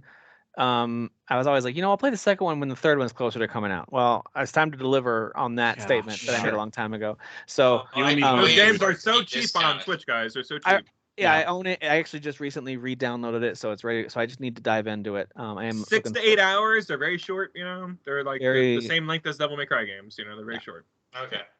And then that same day, Call of Duty Modern Warfare 2. I'm which really hyped for this. I am too. I'm hyped. very. I am going to buy this day one, but I'm a meh on it just because it's Call of Duty. But like you saw how we were all excited at E3 watching all Yeah. those physics. Because that 2019 one was pretty That game excellent. looks awesome. Yeah. I and the just beat that campaign game. has serious potential. I did just you? beat that game this year, and Nice. that is like Alright, one yeah. of my favorite first-person shooter like campaign experiences I've Campaigns. ever played. Agreed. Yeah. It was so Same it was here. so outstanding. To me, it's right up Here's there with what's like You know what? cool I'm a about hype, guys. this one. I'm giving into. I'm a Ti- hype, guys. I'm switching to Titanfall hype. 2 and Modern Warfare 2019. Those are my two favorite first-person shooter campaigns. So if you Dude, I guys love the didn't campaign know, of Titanfall 2. Yeah, dude. if you pre-order Call of Duty Modern Warfare 2, you get access to the campaign. The campaign A one week early. Oh, That was right, cool. right. I saw On the that. same day as Yeah, that's Scorn. what we need. Yeah, Score. exactly. That's what we need is more games. Score.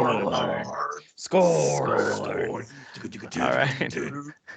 Boom, Doctor Boom. Sticking with games that have release dates attached to them, not just kind of like Resident a Evil month. or Village that. Winter Expansion.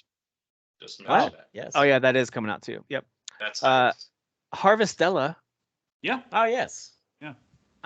That's somewhere between like the meh and curious because I Yeah, do same. I I'm think mostly I'll play it, curious. but Yeah. yeah, I'm curious. They've been showing little things here and there on social media, and yeah, it does look like combat wise. I think combat wise, it looks a little more fun than It does like Rune Elysium. Factory. Oh, okay. Yeah, it looks a little more like focused than Elysium does Okay. to me. It just looks I was more comparing it to like Rune Factory, but just because Sure, of the sure. farming the and style of it. adventuring. Yeah. And so, like, that one looks cool. it does look Yeah. cool. Yeah, I was actually surprised when you said the name. I was like, "Are you talking about like one of those like Harvest Moons. dumb, like dumb games?"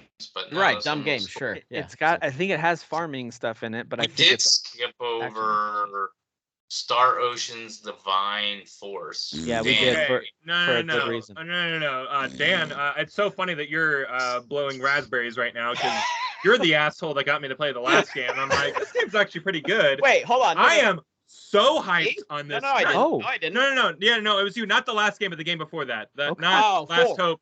Yeah. So you're hyped yeah, on Last Hope. Divine. Yeah, dude, I'm all in because I What's it miss called? sci-fi adjacent like MMO, like not MMOs, like JRPGs. I want Yeah. laser beams and starships and stuff like that. Sure. And the game that you told me to play, Dan, which I was like, oh, this game's actually. I got 14 hours in, which Yeah. is the threshold, and I was like, I'm not playing this anymore. Last Hope is But, like, pretty great. But like, yeah, the Last Hope, exactly. But like that got me in a place where, if they're trying to make a new one, I hope it's at Well, least so- like a competent story. So Why I'm a little less the main character looks so dumb. I Dude, get it, yeah, man. yeah. So the main He looks character so with bad. this like space mullet, like why? Why? do I you would look actually like a rather play moron as with a mullet? the Strangers in Paradise main character than this main character. So, All right. uh, Speaking of mullets, we got to move on to the Pirates game, Skull and Bones, which is going to arrive finally from Ubisoft. I might be the Might only be one hard. or Maybe s- Ubisoft. I'm still hyped on this game. I know most people aren't, but I'm Are still you hyped. gonna be hyped for it with God of War the next So yeah, day? you know Yeah. what? It's a pass for me because I'm God a of meh. War. I'm a big Yeah. meh on this one. I was a meh, but the second God of War was 2 days later. I was like, it's a pass for me. There's Yeah, no I way think I'm gonna that- be able to. The release date enough. can't affect whether or not I think like I might not play it a ton till December, but I'm Sure. still hyped to dive into it. and Okay. give it a shot. Sure. Real quick, just high level, tell me why you're hyped for this game, because if it's anything like Sea of Thieves, then no. But is it better than Sea of Thieves? Like, why are you hyped for it? So to me, it takes some aspects of Sea of Thieves that I actually do like, and that is the ability to freely explore the world and upgrade. Sea of Thieves is just aesthetics, I know, but to advance in the world and to find treasure and that kind of stuff. But it also takes what it looks like the ship gameplay of Assassin's Creed 4, Black Flag, and Rogue, which I loved both of those games. I know not everyone Yeah, does, but same. I love those yeah, games. those are my favorite entries. Yeah. And so I'm disappointed in aspects we've learned about it, things like, oh, when you're on land, you don't really do much. You're just walking around town talk. Like you don't really do any combat on land. That is disappointing to me. I agree. But the level of depth with the RPG systems, in my opinion, of upgrading your boat and your armor and your cannons and your crew and a lot of the stuff you have to manage. That's the most alluring thing to me, because it's more than just naming your ship. It's I have chain shots on this side and cannon, on this side, and my crow's nest has got the, like you're completely upgrading and customizing your ship and stuff like that. That stuff I'm super into. I fully expect a lot of people to be like, nope, not my kind of game. And this is the kind of game that I'm like, I don't want to sell you on it, because this might not, like Sea of Thieves. I don't try to sell people on playing that, but like I like that loop, and so I feel like this is a game loop that I'll like. I might fire it up and start playing and be like, this game blows, and get out of there. But like as of right now, I think you'll like it. I think I'll like it. I think I like it. But the next day we have God of War Ragnarok. Is anyone not hyped for God of War Ragnarok? I'm a pass on this one, actually. Stan. I'm replaying the first one, and I go, you know what? I think we all blew this too much smoke up this one's ass. So yeah. Is that what? If it comes to Game Pass, I'll give it a shot. Right, James? James, right? Well, that'd be Death Stranding. Yeah, God of War Ragnarok, of course, especially if you played the first one when it came out on PC. Again, I've got it on PC. I played it on Steam Deck, as we talked about in our chat group. Like, holy crap, that game is a masterpiece. I'm sorry that people don't agree with that, but they're wrong. Like, it's just a masterpiece, and this looks like it's going to be more of that. When you use that word, that masterpiece word, it's very gatekeepery. I just want you to know that. So. Yeah. I feel attacked right now. And I'm happy to use it. I feel like when you use terminology like that, it just very. We're trying to be vague, Derek. Listen. It's not just James. It's not just James. I don't think James has ever said that term gatekeepery. So no, I'm not talking about him. No, but he's the one that won't hype God of War because I saw him talking about how it's not just him. There's a handful of folks that are like, boy. There's a sect of people out there who have collated together. He was making fun of the fact that you carry a hog. And I'm like, okay, so it's a bad game because you carry a hog for a while. Wait, listen, you carry a log for a little while too. That's pretty. Yeah. Listen, it's one of those things where it's like if you already decide you hate something, you're like, if you already decide you fire up Persona 5 and you just decide I hate this because I wanted to do this instead, and you're making me go to school. What a dumb game. It's just like, well, that's the game. If you showed up to Persona and didn't know you went to school, like you're right. That's what I'm saying. Like, if you show up to this game where absolutely. You're right. I know. Tim, to reinforce that, I had a friend who loves the first 3 games. Absolutely thinks they're the greatest games ever. Whatever. Showed up to this game thinking it was going to be kind of the same machismo energy. Wasn't, hated it for it. Wouldn't even like see the game for the good writing that was there. Hated it for what it wasn't. You know what I mean? So I would argue that it's got one of the best opening 30 minutes of any video game, where it's him training his son, who he's very reluctant. So there's some get baggage there, and they go hunting. Like there's games that it's like 38, 40. I would say from hour 1 to hour 38 or 40, it's awesome. So. That's just my take on it. Fair enough. Yeah, it's awesome from however long it is. What was your hour count, guys? From hour 1 to that, it was. Yeah, it was like 40. Except for the Valkyries, which are those are some B words. Oh, we don't talk about the Valkyries. But I beat them. I beat them because I'm a pro gamer. Bruno. Yeah, you got to bring your Dark Souls, knowledge into those fights. You got to bring your easy mode. You just flip the switch to easy to get all the loot. I didn't do that. How you know it. I did, but I'm not going to say it on here. We'll be talking a lot about that game in November, and I have a feeling in December/January, whenever we do Game of the Year, we're going to be talking a lot about that game. What if we all hate that game? Man. I got to be honest. It made Thor even fatter. It would make me laugh so hard if it became a Taika Waititi comedy movie. But it would be funny. It would be funny. I mean, if he identifies as trans gay, then I'll have a problem. God damn it! That's too on the nose, Derek. Dude, the guy who plays Thor, isn't he? He's in Sons of Anarchy, and Ryan he's Hurst. in Ryan Hurst. Yeah. And he's also the original role that I saw him in was in Remember the Titans, when he plays the football player. When he wasn't so committed to his beard and long hair. Yeah. He was not yet. Yeah. But he is now. Sunshine? Okay. Tactics Ogre Reborn is hitting a couple days after that. Anybody interested in that? Guys? I'm interested in that. I'm pretty hyped in that. Yeah. If we're not going to get Final Fantasy Tactics specifically, then for me, that's a big nostalgia Dan suddenly trip. likes tactics games this year. All of a sudden, he's super into tactics games. Yeah, I just don't like Dan woke up a week ago and goes, you know what? I actually like those games. I just don't like Flamer Emblem. right? Your refusal to Flavor play Emblem? Fire Emblem is probably almost as upsetting as my refusal to play the Dragon Age games. Yeah. Yeah. Yeah, that's much They're worse. the That's same, much they're worse. the same level of It's not upsetting. worse. Right, Derek? It's Right, Derek? equal. That's In much worse. Kyle's world, I they're the same mean, thing. I'm a big Fire Emblem fan, but I am gonna say 10's worse for not Oh, playing. get out of here. Get out of here. Oh, that's mainly because Derek's been telling me this for now 6 years. All right. Let's see. We've What am been I doing missing? this for 6 years. That's crazy. Yeah. Longer. Oh, there's later in November. There's Evil West. It just got delayed from. I know. It I'm got delayed, yeah. pretty pissed off about that. Yeah. I'm pretty Okay, pissed so- off I love It's anything Thanksgiving west this week. year. Everything west. Everything's this year was West. very fun. Something West. I do want to Gay give a shout out West. to this game because the publisher is It's a Red Coffee Dead. Coffee Stain, who also published Valheim. So I like Coffee Stain Publishing. But the announcement for this game was so funny, and that's Goat Simulator 3, where they don't Ah, even have a yes. 2. Oh, yeah. That game doesn't have a Yeah. 2. It's Yeah, just that's Goat right. Simulator. And Goat It Simulator. is if we Right. ever do our top E3 moments of the year, like this is at the top of the list for sure. This threw me for such a loop. I love it. So funny. Now, I don't really enjoy this game. My kids thought it was fun for like a day and a half. Like, this is not like a beloved Yeah, game. So yeah. I'm a pass on it, but I just wanted to throw it out there. Like, that's funny that the way I they mean, announced. also Well, I'm more the trailer. curious. The trailer Well, was I'll like never play Curious? this game. Dead Island 2, right? The trailer was also copying Dead Island. It was. was a It started great off as Dead throwback, Island yeah. 2, which just got like I thought- re-announced by Amazon, Yeah. right? Not yet. It's It was coming leaked, back. right? It was I leaked. Yeah, it's actually coming thought back. that Oh, might yeah, for be, like next year, next summer promo or art something. or something. I thought for that Dead might be the Yeah, re- it was like a February 2023. I thought it might be the yeah. re-announcement for Dead Island 2 with a Right, new right, graphical right. style, but then it's nope, here come the Same. goats. So Yeah. that was funny. I'm more curious about it than anything because I do feel like they're going to add like so much crap that you can do in the game. It For feels sure. like it anyway. Like maybe command a goat. If army you're or a something. streamer, you're playing that game. That's just. Oh yeah, the short that's of going to be yeah. it So for I like have a to month. do it. God damn it. Yeah, You might you're a have to, streamer, Dan. Dan. You might have to. Pokemon Scarlet and Violet. I'm currently a Met on, but my kids, I I'm a- got to speak up for them. I'm, They're I'm all an a adult. hype. I'm an adult, so no, I don't want to play Are those you games. the? I'm- Are you the? Adult man. Are you? You play Kirby. Shut up. You play Kirby games. Shut up. Shut up, Yeah, you I'm play super Kirby hyped for this. I'm extremely hyped for this. Yeah, I'm hyped. I'm hyped for that. It's gonna be on my Yeah. top 10 for sure. Okay. Top 10 year, guys. horrible It's like- games, maybe. It's a slow year, guys. Good one. Jeff, one, shut Jeff. up. Thanks. I nailed it. Yeah, I nailed you it. did. Alright. I'm Hope you just enjoy your amazing game at about this. rats later. Thank you. I will, and because it's the actually la- good. It's basically a Pokemon game, guys. Come There's on. 2 more I wanted to highlight. One is Callisto Protocol in December. I'm hyped for Yeah. this one. Totally getting pushed. Absolutely. 1000% getting pushed. Hey, don't you dare. Oh. Don't you I dare. don't think so. I think with all the videos and previews, that game's coming. You guys Games. think God of War's coming out still? I think this is all super cute. So getting more so this. You know, than there's God of War. it's easy to be This is right so about getting delays pushed. when you think everything's getting delayed. That's what I'm I gonna did say. think, but I've been right a lot this Hey, year. Jeff, you miss every delay prediction you don't make. Okay? Yeah, all of them. Yeah.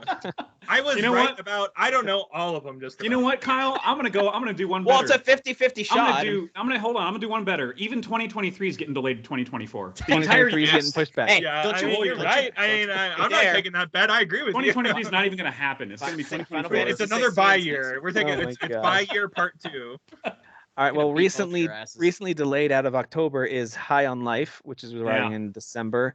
I'm a Squash. mess / curious on this one. It looks funny, but yeah. Yeah, that's the thing. I expect the writing to be funny, but the game to I don't But know. I don't it's on know. Game Pass, so I'll play it. Yeah, exactly. Squad. Was anybody hyped about Evil West though? I am. Does I anybody am. else care about that? Yeah, Yeah, I'm. I don't know I'm if I'm curious. hyped, I'm but pretty I'm excited going to about play that. it. I don't know hyped Yeah. is the right word, but I'm gonna. Yeah. Play I know it it's for the sure. Shadow. It's the Shadow Warrior guys, right? So it's gonna be some zany stuff and. So yeah. that's my only. That's actually a negative for me because I don't think they make bad games as far as gameplay, but they don't make games that I care They about. did Trek to Yomi. But Evil, but Oh, nice. well, I don't know that one. But Evil West is looks really cool. Yeah, it does look kind of fun. Yeah, Trek to I'll- Yomi I'll- was almost a good game. Yeah. It was That's so fair. close to being a good game. It could I'm have like been one swinging chapter times. away from beating that game. Dude, that game It's looks short. Oof, Yeah. so it's so pretty though.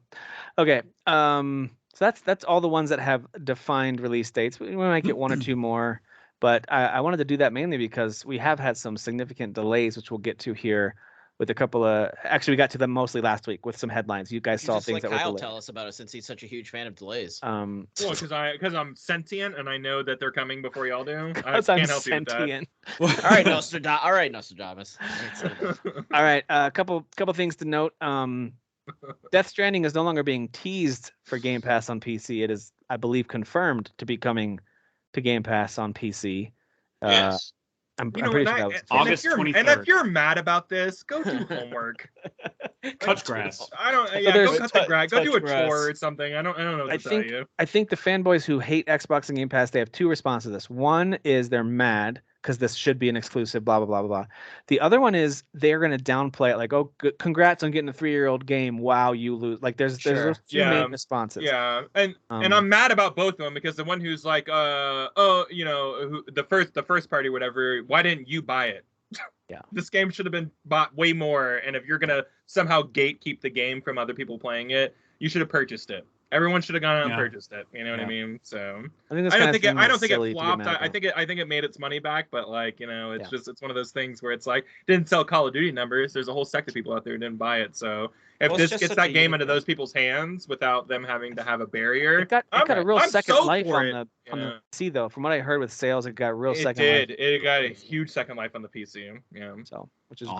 great. Kenna Bridge of Spirits, speaking of coming to Steam in this case, it was already on Epic Games when it launched, but now it's coming to Steam as well at the end of September with an anniversary update, which Jeff added in here, which is going to have new game plus, new abilities, which is anything they can add to this game is great.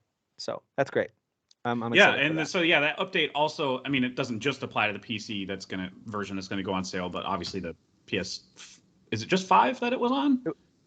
Or was it on 4. I think it was on 4 too. Yeah. So both PS4 and PS5 are going to get the anniversary update. Yeah. They'll get the update. And this is another one that's like, ooh, will this be verified on Deck? Because I feel like I might grab it on Steam just to play it again on Steam Deck. I might do that. That would be worth it, I think. Yeah, that's a good handheld game. That is a really fun game. All right. Helldivers 2 coming? Question mark? Maybe? Yes. I didn't see this, so tell me about this. I missed it too. I didn't see it either. I just referred to an article that I read that there was 10 seconds of gameplay footage from Helldiver 2 that was posted on somebody's Twitter, and then it got removed for a copyright strike, like almost immediately, like within a few minutes. Okay. So it's just the fact that all that happened in like consecutively in a row. People are like, oh, so that's the game Arrowhead Studios has been working on. I'm gonna be so bold because we've been talking about Helldivers on this podcast. You know, week in and week out for a few weeks here and there. I think we all kind of like love that game in a low key way or have played it at some point or whatever. We willed this game into existence. So good job, guys. Everyone. Yeah, it was a second. Presented by Courage and you know, Helldivers 2. Yeah. Helldivers was good fun back in the. That was. It is, and I feel like this is a really good experience to like take that formula and make it a little more modern, a little more like easier to jump in and play with with friends and stuff like that. I think this is a great game to make a sequel. The first one arrived at the right time too, because I was playing a lot of Rocket League online and stuff like that. I'm gonna be the guy that says that I didn't like this game because I didn't get to walk or hold a hog for the first 5 minutes of the game. So it's just not. It's not. That's totally fair. Not corporate enough. It didn't check your hog box, you know. Oh, good. I like the sarcastic clap. That's perfect. Well played. So guys, we know that Days Gone was a smash success, and that nothing bad happened to that studio. They're not bitter about anything. Yeah, not at all. Especially the creator. He's really cheery about this. Because of all that success, there's now talks of a film adaptation of this smash success. Right? Yeah. That's for real though. The Outlander star, Sam, I don't know how to say his name. Hewen, I think is how you say it. It might be Hewen, something Irish or something. But he is circling this lead role in the adaptation of Days Gone. He's going to be the one saying "freakers" 18 billion times. You could easily make a good movie out of this. Yeah. What doesn't make sense though is literally the actor that played the main character, Sam Witwer, is an actor. Yeah. Like, why isn't he just playing this character? Like, he's not really a biker. He's more of a voice actor. I don't know. Yeah. He doesn't have the look. He has the voice, but he doesn't have the look. All technically actors. If you don't. Well, I mean, the actual character they model used his likeness, is him. Yeah. So. Ask Sam Witwer, the guy who plays Star Killer from. Yep. Ask Troy Baker why he's not in the last. Darth somebody and whatever the Star Wars, whatever, you know. Ask Troy Baker why Pedro Pascal is playing his role too.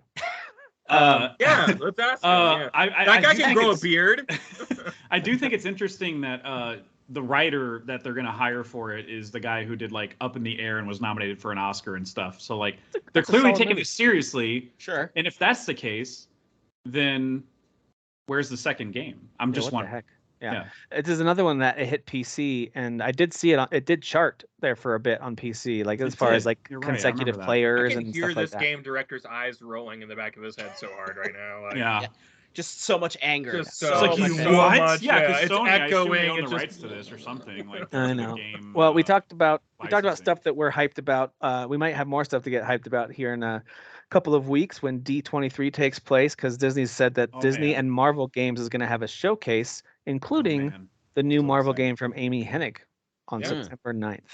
So look forward to that. She's I finally think releasing D23 something. is going to be full of a lot of announcements that we're going to be talking about for like a couple weeks. I know like, what's going to happen on that so day. Hyped. I'm going to be working, and I'm going to see I have 170 messages waiting for me in our chat group, and it's going to be Jeff. I will probably just call off on that. Same with Gamescom. I know I won't do any work that day. Y'all are gonna. There's gonna be so much stuff. Oh yeah, Gamescom. That y'all are gonna be like, oh, is this stuff happening? I'm like, yeah. Gamescom is this coming week, right? It is. Like Monday or Tuesday. Yeah. Do we know what time it's at? We should. They're having a gigantic Hogwarts Legacy like showcase. So Keely's gonna be there. So. Yep.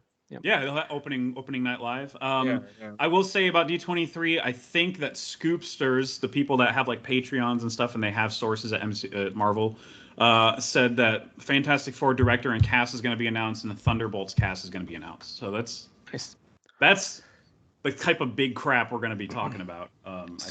There's two pieces of news that I wonder how they will end up colliding. The first one is that Embracer Group continues to, as I like to put it, embrace other companies. That's like the name of their company. They keep acquiring all kinds of companies.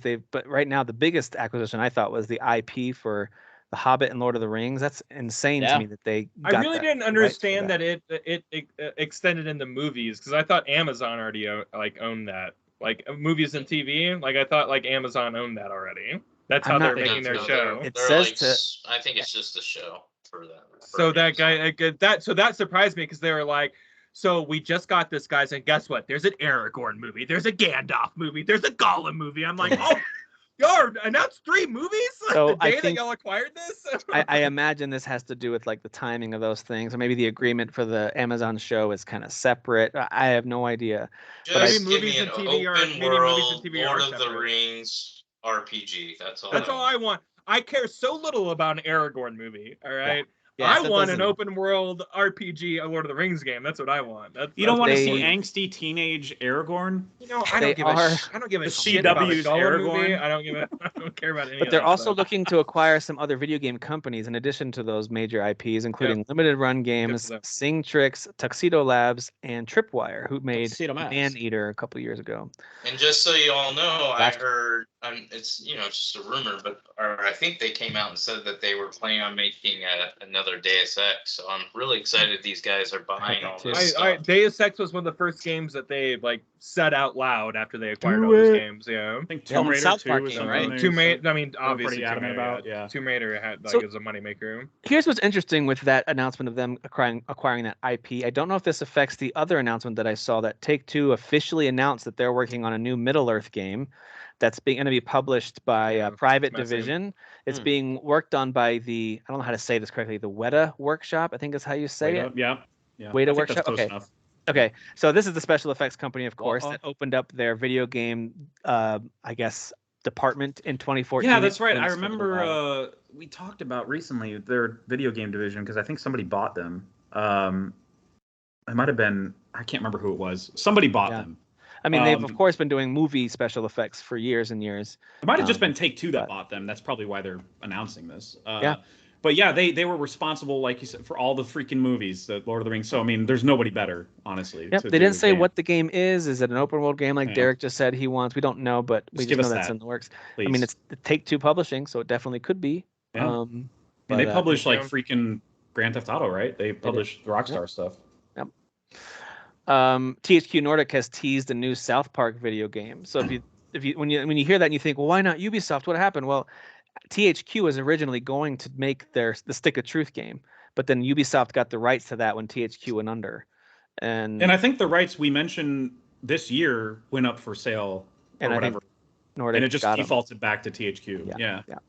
So that project and its sequel are picked up by Ubisoft with THQ going under, but now looks like they're going to be working on another South Park game. What the setting? What else is there? Like fantasy superhero and what? Cowboys.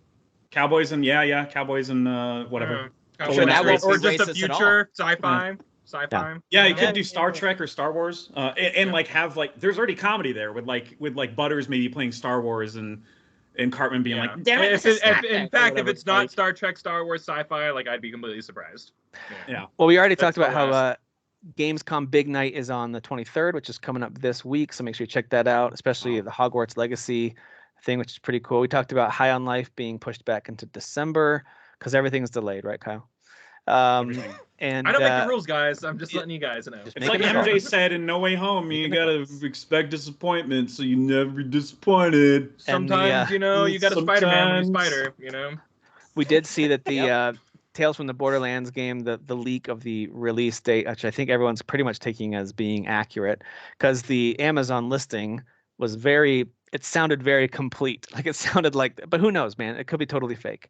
But it is coming to the Xbox consoles, PlayStation, Switch, and PC on October 21st, according to this leak. And the description, in case you're interested, I like the way this sounds. Take a stand against ruthless corporate overlords in this narrative-driven adventure. Perpetually war-torn metropolis of Promethea, you control Anu, Octavio, and Fran on the worst day of their lives, helping these three lovable losers endeavor to change the world, maybe even save it. Motley cast of misfits, assassin bots, talking guns, and so on. So it just sounds like more fun from that universe. Yeah. And I like that they're emphasizing the Tales part, meaning it's not the same characters. It's something new from that world, which is how it should be, in my opinion. I agree. Marvel's Avengers is still a thing. What in the world? But Winter Soldier is being added to that game next month. So. I did lead that note up there with for those who care. So I don't think that's a lot of people. You did. Yeah. Just so funny. Make it stop. Just make it stop. I feel so phased out by this. Like someone's reading me the Winter Soldier banter to like activate me. Yeah, one boxcar, 1979. I'm just sitting there like, stop, please stop for the love of God. Start snapping next. Stop it with this Marvel announcement. I don't get who gives a shit. Or whatever. The other rumor I wanted to just mention was we might be looking at a November 15th release date for Sonic Frontiers. And by the way, that's a rumor, but the developer did reinforce, I think it was last week. They reinforced it like 3 they times said that it's coming out. we're not delaying it. They all the delays that started happening around them, they were like, what about you guys? They're like, nope. So that game looks like it's still playing. I mean, they seem very dead set on it arriving this holiday. They seem dead set on disappointing people, which is going to be great. It's going to be something. I mean, the hardcore Sonic fans will probably still love it. So I think it looks look at how open and bare the world is. I can't wait to run in this. I'm currently in a pass, but I could be won over into the meh curious phase of that game, depending on what happens. I'm more demo it better. That's it. I just feel like everyone could say all the good things in the world about this, and I still wouldn't give a crap about a 3D Sonic game. That's totally fair, man. And I grew up playing Sonic games. Like I like 2D Sonic, but I just don't know. We got real games to play, guys. Like Callisto Protocol, that's totally not getting pushed out this year. Totally, right, guys? Totally gonna happen in 2020. No, keep it a P, guys. You shut it. Keeping it real. I hope they schedule it for February because now that month is looking super fun. We'll see what happens there. Why? What's coming out? No, I'm kidding. Speaking of delays, stuff's got to get pushed out of that month, right? I mean, come on. We'll see. Please, it has to. Yeah, I feel like February dates are usually placeholder dates, and they are placeholders for the end of the fiscal year. So fiscal years start when they ending. Delay it, it's not that surprising, Like they just delay it to summer. If you're curious what we're talking about, there's right now, Hogwarts Legacy. Well, right now the official announced ones don't look all that bad.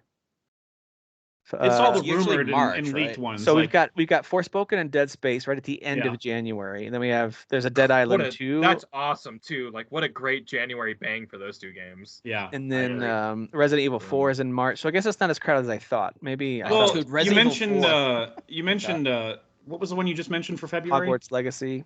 And then there was Dead one Island that 2. leaked, Dead Island 2, and then AEW's game is February, possibly. There's a lot of placeholder stuff that Yeah, I don't know. Yep. So could be busy. It definitely could be. We This have past some February solid lists by the first half of that year. Like we might be looking at lists that are like, wow, these are really anchored in some games here. Yeah. I know I 2022 thought easy to Forza make. Motorsport had a release date like in early. I thought it was February, first. March, I too. thought it was first quarter of next year too, but I might be wrong. Maybe it's Maybe second quarter. they don't have a release It date. says That's the thing. Q1, Q2. Yeah, Just says that's Q1, what it okay, is. Q1, I think a Q2, lot okay. of games have a Q1. I think so Um, too. Thinking they're Derek, February, March, but they're not They do. locked in. In my Kyle- head, I have a lot of February games, and I know Same here. probably looking at a date, they probably That's don't fair. have a lot of ones written down. Yeah. Kyle, just to rub it in your face even more, so Keeley is going to bring to Gamescom Sonic, Hogwarts, Callista Protocol. Yeah. All right. So Well, Hogwarts Remember when, is coming out Final in February. Fantasy 15 was shown off, and then like a day later, they're like, just kidding. That game's not I'm gonna just get going to made." blame that on Greg Miller. That was Greg Saying, Miller's fault. 'cause They're he's going a to show douche. Hogwarts, but Hogwarts also got bumped. Yeah, Yeah, no, I- Hogwarts is not coming out this year. Yeah, and I'm excited to see all of those games in some kind of like extended fashion, I just especially wanted to- Callisto Protocol. I just wanted to sass Kyle a little bit. I do heard like this. I heard that there's a really robust melee combat system in that game, and like that hasn't been shown off yet. Like I want to Yeah, see. it's what very that looks brutal, like. right? Like, yeah, very like brutal. you're It's cutting into them, and like it's Yeah. supposed to be. And no one's seen that yet, or at least us plebes haven't. I'm sure maybe. I don't know if you some guys industry folk have noticed this and appreciate it, but I like that not only does Kyle want to use the hype button the most, which I always love, but he also wants to balance that out with, guys, everything's getting delayed from what you think it's going to. So it's like, That maybe that's why I'm so happy all the time, and I the like rest of you, and not you guys, but the proverbial you, are also Yes. Right. miserable. the universal you. Yeah, universally, all of you are so miserable because You're y'all onto don't- something, man. You know, I don't know. I think- it's not coming when you think it is, but be It- excited for You it. need a balance in the you're- force, right? think You need you're a onto balance. All right, guys, let's wrap this up with a couple Well, things that I wanted to go ahead. mention, I didn't watch it or anything, but there was a Redfall something deep dive by Yeah, the I watched developer. that. Yeah, I'm so yeah. excited Did for that y'all? game. Yeah, do y'all know those? I have a couple things Go. to say about that. Do y'all have any specifics? Go about ahead. it, I or- didn't watch it, so I I'm didn't watch curious it. about I it. watched the whole thing. Okay, so one area of this game is bigger than the entirety of Prey's space station. So Wow. like and this is one ward of this game. So this open world is enormous, guys. Like it's gonna be so big, and you're fighting what you know as you go through these wards or areas, vampire gods that control those areas. So like it all culminates like you're fighting like boss Culmination? enemies. It's a culmination, Dan. Culmination? Where Culmination? after you fight all these bosses and sub bosses and mini bosses, there's like a giant area boss for all these areas that are like vampire gods, and like they're like it just feels very epic. Like it feels bigger Wow. than I think like That's I very thought it was surprising, going to be. yeah. Yeah. Yeah, Yeah, surprising. I thought it was Also, more did like you- The biggest, Unless the you're a biggest PlayStation takeaway fan, then it probably sucks. I took Obviously. from the video. It's like a 20-minute, kind of like a conversation. It's just the developers talking to each other about the development of the game and what it looks like and stuff like that. But the thing I was most excited about is it's huge. It's a big open world, but also that they were really emphasizing that yes, this is co-op, and we would love for y'all to play it co-op, but you can totally play it solo. Yeah. So I think you may that's have to huge. play it a little more stealthily if you're solo, but even if you don't want to play full stealth, you still have the capabilities to like beat any level by yourself. Yeah. So And I also like that I believe, and this could be me projecting just because I really, really love this developer, but I don't think we're gonna get like a co-op shooter like this is Back for Blood or something like that. Like this is gonna be still, I think, a semi-thinking game. Like you can still, if you're playing co-op, try to run and gun and stuff like that. I'm sure you have that option. It's like if it's anything like Dishonored and Prey like that, you can 100% play run and gun in those games. I did it. you can. Yeah. You just have to pretty much put it on easy because they make the game they drop very it a couple difficult. bullets. Yeah. Yeah, you have to make it easy because they make the game very difficult because they're like, that's not reality. You can't do that realistically. Mhm. So I'm hoping that's what this game will be. That this game will be like, hey, yeah, we have all these cool guns, we have all these cool special attacks and stuff like that. But we want you to be smart. We don't want you to just run and gun. You don't have 5 billion. Everyone's bullets. playing to their classes. The classes are very Yeah. different. You know, it feels. That's it what feels I'm hoping. very much like that. All right. Yeah, I'm excited Redfall, for it. which is also scheduled for that Q1, Q2 window. So first half or I'm early so 2020. We'll see. excited for that game. That feels like a Q4 next year game to me. Yeah, honestly. I think that's a summer game if I had to. But hey, it's Game Pass. Like, hey, guess so- what? I'm the guy who says everything's gonna get pushed back. So Yeah, Guys, yeah. don't worry, it'll get delayed. Don't worry about it. Okay, hey, I you know mean, what, I that might game probably getting delayed. actually agree with you, not because I think that game's going to get delayed. I just don't know if they're going to drop Redfall, Forza, Starfield, yeah. They gotta Right. all spread these it out, games yeah. in Q1. Like, Redfall I don't know about is it might be the first one that we get. It's Unreal 5, right? Is it Unreal 5? That's awesome. Yes, it is. Engine is Unreal 5, so that would probably be one of the first games. that I we get. cannot wait to get my hands on an Unreal 5 game. Like It Yeah, might no. be, it I'm might be the actually first like high-profile I'm one. actually like shaking thinking I about agree. it. You know, like it's, Yeah. It's gonna be unreal. it's gonna be Right? so Unreal times 5, man. Unreal It's, High man, Five. it's yeah. It's gonna be. That's why they fifth- call it that. We all high five after like we watch it. we're gonna be in the fifth dimension of Unreal.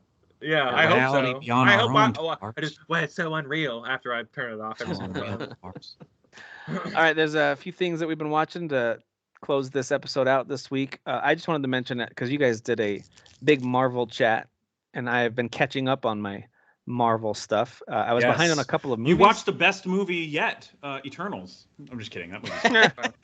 The movie So- is Wow, yeah. Eternals. So I eh. watched Eternals, and I don't want to take up too much time. You guys have already talked about this, but I'll just say, Kyle and I were talking about this a little bit. It feels very much like a DC movie, like more than Yeah. any other Marvel movie does.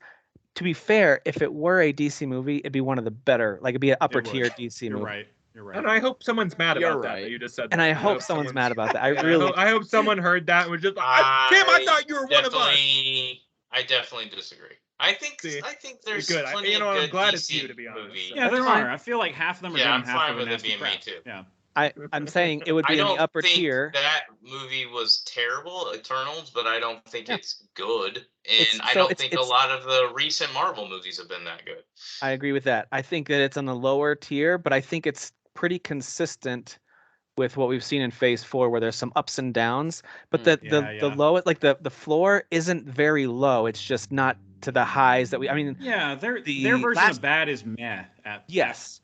worst. You know, But to me even at least. even with so. Eternals, even though there were times where I was like, man, this pacing is kind of like for what they're saying the challenge is like It's it too was much, dude. it It's was too not much. it just didn't do a good job of casting this grand thing. And also they borrowed Yeah. monsters from Avatar. I don't know. Why Anyway, didn't they just leave it? Considering No, I they don't were even like, know what the bad guys were. They're like, we're deviants. I'm like, well, so okay. all those Considering things they're considered, like I still they're- had fun with it in general, though. It was Yeah. fun. yeah, I had fun Yeah. when they started actually fighting. I had fun. Yes. Because those were some really well choreographed Good visuals. scenes, and the visuals were Good really visuals. good. It was a really good it's looking. well movie. shot. Yeah, it's Yeah. well shot. It's well So- shot because they shot it actually outside and not in front of screens. and like it to looks maybe like, you like can tell. right. And so maybe what like Derek was kind of like leaning into, like, and this ain't better than like Suicide Squad, you know, or like some of the Yeah. like DC's like better That's movies. totally you know? fair. I agree with you You there. know, Or but even like even yeah. the first Wonder Woman, I probably liked more than this. Not yeah, the yeah, nasty yeah, second one. like, That's yeah. like my Oh, favorite the DC second one's movie. god awful. the second one's so bad. Can we talk Okay. about how much I hate the second movie? No, We can't. It's we so can't bad, do dude. that. We can't do it. You're not allowed to do that. You'll get canceled. That Isn't one it you'll about get wishes? It's about Yeah. wishes, right? No, it's about more than that. Oh, I man. was gonna canceled. say This with movie would Eternals, end. Yeah. with Eternal story, I was curious the whole time because they're thousands of years old. Why didn't you just set the story in the past? That way, Yes. none of us have to sit here and go, nobody's going to talk about the celestial that's sticking out of the planet. Like, Right. Yes. you know what I mean? exactly. If you did Yeah, that yeah. thousands of years ago, none of us It would be coulda- worried about. It could have been under the ocean know? by now. There were Yeah, a lot exactly. of there were a lot of plot holes that weren't just like, well, they missed that. It was like, boy, these are major things. They chose to Yeah. stay completely out of a Yeah. complete universe threat with Thanos because Right. that was the rules. But then in this movie, they didn't want to follow the rules because of a thing, Yeah. and so they Yeah. decided to break So the rules. silly. Yeah, there's a lot It's of like- really like lag, and That's some just that lends some itself on to the it should have just been a prequel the whole time. Like, Yeah. honestly. and some I on agree. the nose stuff too, where it's like if you don't think Icarus is I going to do think that it thing that gets Icarus tricky does. when you're making movies Yeah. about gods. Well, It when always you're Yeah. gets 20, tricky. when you're It 20 does. movies in, also it's harder to do a prequel because then it's like, then you have to Well, no. I think they could have done a prequel in a sense that it's thousands of years ago before anything happened in the MCU, and maybe there's some allusions to. Sure. And then they created Thanos or whatever. I'm still waiting to hear about this era in the '60s where Ant-Man was operating as. Yeah. I would watch that. There was actually superheroes. We never talk about that history at all. It's interesting with Captain Marvel. They'll ask her, "Where were you during these things?" And she'll say, "There's more planets than yours." I actually accepted that. It's like me too. Yeah. So like she's got a buyout always, But to hear that Ant-Man was running ops in Vietnam and we never talk about that, like that seems weird. Dude, hanging off of a missile. And Big Guy. Remember Lawrence Fishburne's character was also they were all and Lady Wasp or whatever. What's her, Yeah. So Derek brought up something that I wanted to tie in with because I also just caught up on the second Doctor Strange movie, the Multiverse of Madness. Oh yeah, that's a fun movie too. So Derek, you brought up something. I totally agree. I had a lot of fun with. There were lots of parts that were just like visually like splashes of color and very just like silly. Wow, silly amazing. I didn't love the movie though. Like I'm not saying I didn't have fun. I just didn't love the movie, and I didn't hate it. It's still please don't mishear me. It's one of those movies I'm glad it was made. It's very creative. It's kind of mind-blowing the way they're trying to connect universes together. I have no problem with them doing it. I'm just finding myself feeling very detached in a way I haven't with as Marvel goes down this multiverse path. I understand it's interesting. I understand it's a huge part of the comic book world. Is it the fact that characters are now more expendable and mean less when they show up? It's not that they're expendable. I'm not going to speak for Tim, but I'll give a quick answer and then you can respond. Yeah. It goes back to I'm going to use Resident Evil as an example. Resident Evil lost its way when it became too big and became global and all this stuff.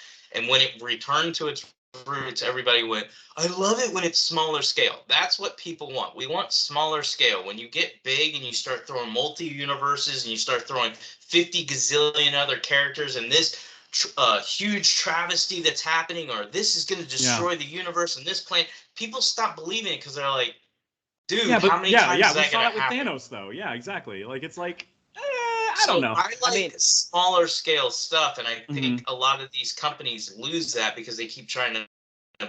Well, they're just trying to make money. The reason I'm okay with it the time, right? The reason I'm okay with it though is because we have so much great smaller scale stuff still happening in the like Moon Knight. Moon Knight's a great example. I feel like Spider-Man and Daredevil are going to get back to some of that. Like I'm very excited that there is all these different levels of how grand of a scale do you want to experience with Marvel? We've got it all for you. So yeah, we're getting that street level crime back too with Hawkeye and Echo and stuff. About it. I know that for the next couple phases I'm in for a whole lot. This is going to get way crazier. I get it. It's going to get even more convoluted. Listen, I'm gonna track along with it, and I'm gonna enjoy.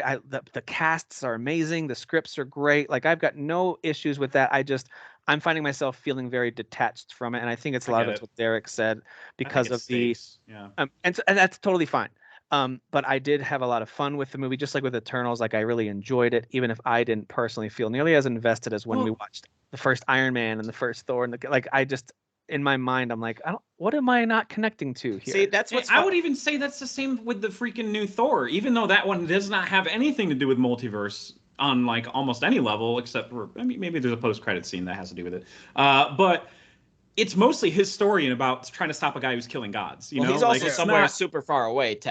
It's not some the universe is going to end if we don't do this X, Y, and Z. So even then, I still didn't.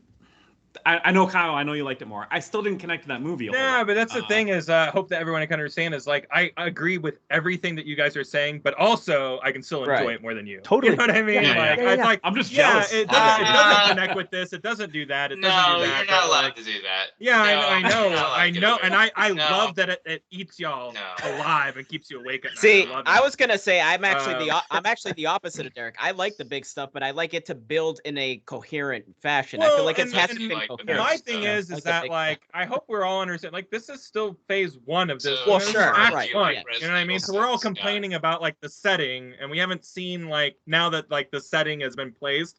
Where does that go? What's the springboard now? Right, phase 2 is always the springboard. Phase 1, even though I know Tim just said, I like the first Thor, I like the first Captain America, I felt really powerful with these. It was aimless, that first phase. You didn't know how all these things were connecting. Sure. You were just you were excited that these things were kind of being created, and at some point they would connect.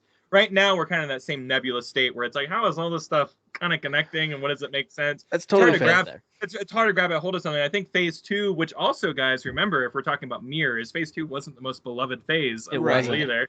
So No, maybe we're in for another. Maybe we're Yeah, we in had for another Ultron. phase of that where it's like, they're still setting the table a little bit. It's a little clunky. By the time that phase 3 and 4 kicked in, we were all like, we were all about it. So I am not. War. I am not, and I tried to like set the table with as much like, don't get upset. I just didn't love it. Oh but yeah, no. I'm still on the Marvel train. No, it sounds I'm like you head like down it as the much track. as I do so far. Yeah, at least I'm as far as enjoying the movies it, are concerned. Yeah, I You're know. gonna see, That being said, and this they're is what I trying- meant by big grand scale, is you're gonna see more Marvel hate because we're getting so much of it. So Yeah. the natural thing is for people to turn from Yeah, it sure. and More to reject hate. it. So, but Yes. Kyle, everything So you just that's said fine. about phase 1, the beauty of that was they were telling coherent and very, in my opinion, just my personal opinion, very emotionally compelling small stories as they built to the big thing. I'm not feeling these smaller scale that anywhere nearly as compelling stories. I mean, honestly, Because even we know the characters. even some of Yeah. the sequels Not that being weren't interesting. beloved, you're like not, your you're not even introducing like new your characters. Iron Man 2s and your Thor 2s, and I still don't think those are excellent movies. They're not top tier Marvel by any stretch, but they still told these coherent, smaller, compelling stories as they built to the bigger thing. They didn't have to tell me, by the way, there's these Infinity Stones. Think about the Infinity Stones. This phase feels like it's like multiverse. Don't forget about the multiverse. That's kind of what it feels like a I'm little bit. hoping that that's Black Panther 2 kind of restores a lot of that for us, because that trailer just Yeah. devoured my soul. It was so good. Shang-Chi was so good to me because it had connections to the Marvel, but it told its No Way own Home. story, and No Way Home was excellent. And there are elements of Eternals and elements of Doctor Strange that I really enjoyed. And those are still, definitely. I still recommend those to people who like Marvel. I think they're good. They just aren't as good I to agree. me yet. In the grand scheme of things, I would love it if I looked back and like next phase or 2 phases from now, and I'm like, dude, those movies really set this up great. I would love that. I would love it. So once all these characters from all the different things start meeting up, because like once they started getting to the meetup stuff with the Avengers movies and the culmination up to Infinity War and Endgame, like all of them together was just, it was magical, it's crazy that we're even talking about this. There's so much money and support behind comic book movies being made. It's so fun. It's so fun. So good time to be a nerd. Yeah, absolutely it is. And I want to get some quick thoughts on, speaking of Marvel, the She-Hulk premiere. I actually watched the premiere. I watched it twice. I just had some extra time on my shift at work, and which I was totally working. We all are. I just threw it on again, and it made me laugh at different parts. So we'll be talking about this for the next several weeks as the episodes come out and as Dan and I catch up on it, whatever else. But what are your first impressions, Kyle and Jeff? It's sexist, right? It's very sexist. Very, very sexist. Very, very mean to men. It's good. It's good. It's that's the Shane Gillis school of doing the Trump impersonation right there. Right. You also have to point. You have to like do the point. Very mean to men, actually. She-Hulk. It's a very funny show. So basically, Mike Myers, Dr. Evil. More or less. Yes, basically. I thought it was very funny in a way that I mean, the jokes were better, but her charisma, Tatiana Maslany's charisma, is like just she's great, dripping from that scene because she's so freaking funny. And she's like a natural in the way that the actress who's playing Miss Marvel is like she's like born to play this role basically.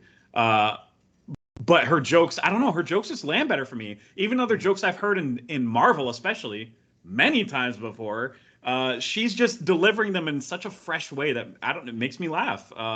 She goes for a high five. She asked Bruce for a high five at one point. It made me laugh so hard.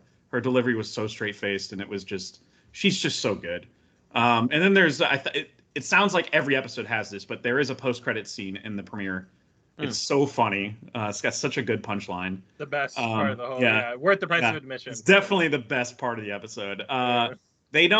It's barely an hour, so I think they're kind of doing the whole, it's like a legal comedy kind of, so they're kind of doing the whole sitcom runtime, where it's like 30, 40 minutes. That's what I heard it was. And WandaVision was the same, right? It was kind of shorter.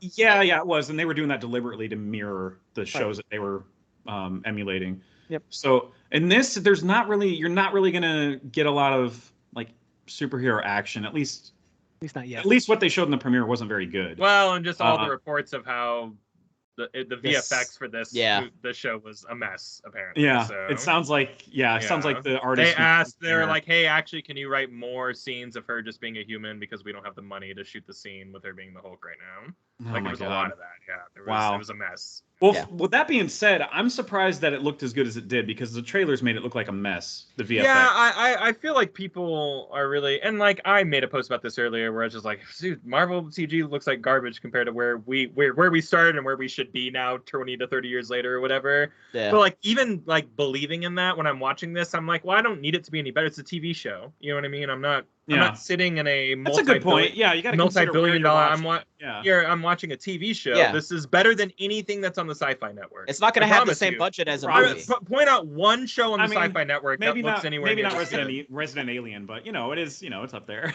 I know that there was some criticism It's of no certain The elements Expanse, of am I right, guys? of the CG that was in Moon Knight got criticized at times, but there were moments where I thought the CG looked great as the suit was coming on him and stuff. Yeah. I thought the Miss CG Marvel, from- which CG wise looked a little weaker compared to the other TV shows, even that still looked good. I thought to me. Loki and WandaVision both looked great with their Yeah. Loki CG. being as ethereal as it was in terms of its Yeah, setting, yeah. like Yeah. it looking as good as it did, it was So- surprising. So Yeah. that's a really You can't complex expect a movie conversation to have. budget for a TV show. I mean, Yeah, right. Yeah.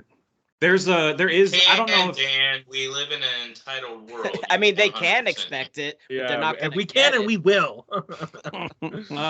there's a lot of fourth wall breaking in the show, by the way. Yeah, is so that it's something it's that that she type does, of or- I have no She idea. does something. Yeah, no, she does that in the comics. Yeah. Oh, Okay, she does? okay. Okay. All right. There was a moment of that I meant to mention in the second Doctor Strange movie where she's on the poster, so it's not a shock that Wanda is in there, but a moment happens and Wanda turns and looks right at the camera and then turns around to get back into the scene. I thought that was it's a very Sam Raimi moment, I suppose. I was but, gonna say Sam Raimi has an entire interview about why he chose that. So, but yeah, that but particular moment. that particular moment, exactly. Yeah, Oh. yeah. Because so it's funny that you say it's very Sam Raimi because it is like he Yeah. he delivered I'll be he honest had a with very you. deliberate look I'm to not that. some mega fan of Sam Raimi. I don't like celebrate the man's entire catalog or anything. I think he's made some movies that You I've didn't enjoyed. like Oz the Great and Powerful? Unbelievable, dude. I gotta hate walk that? away.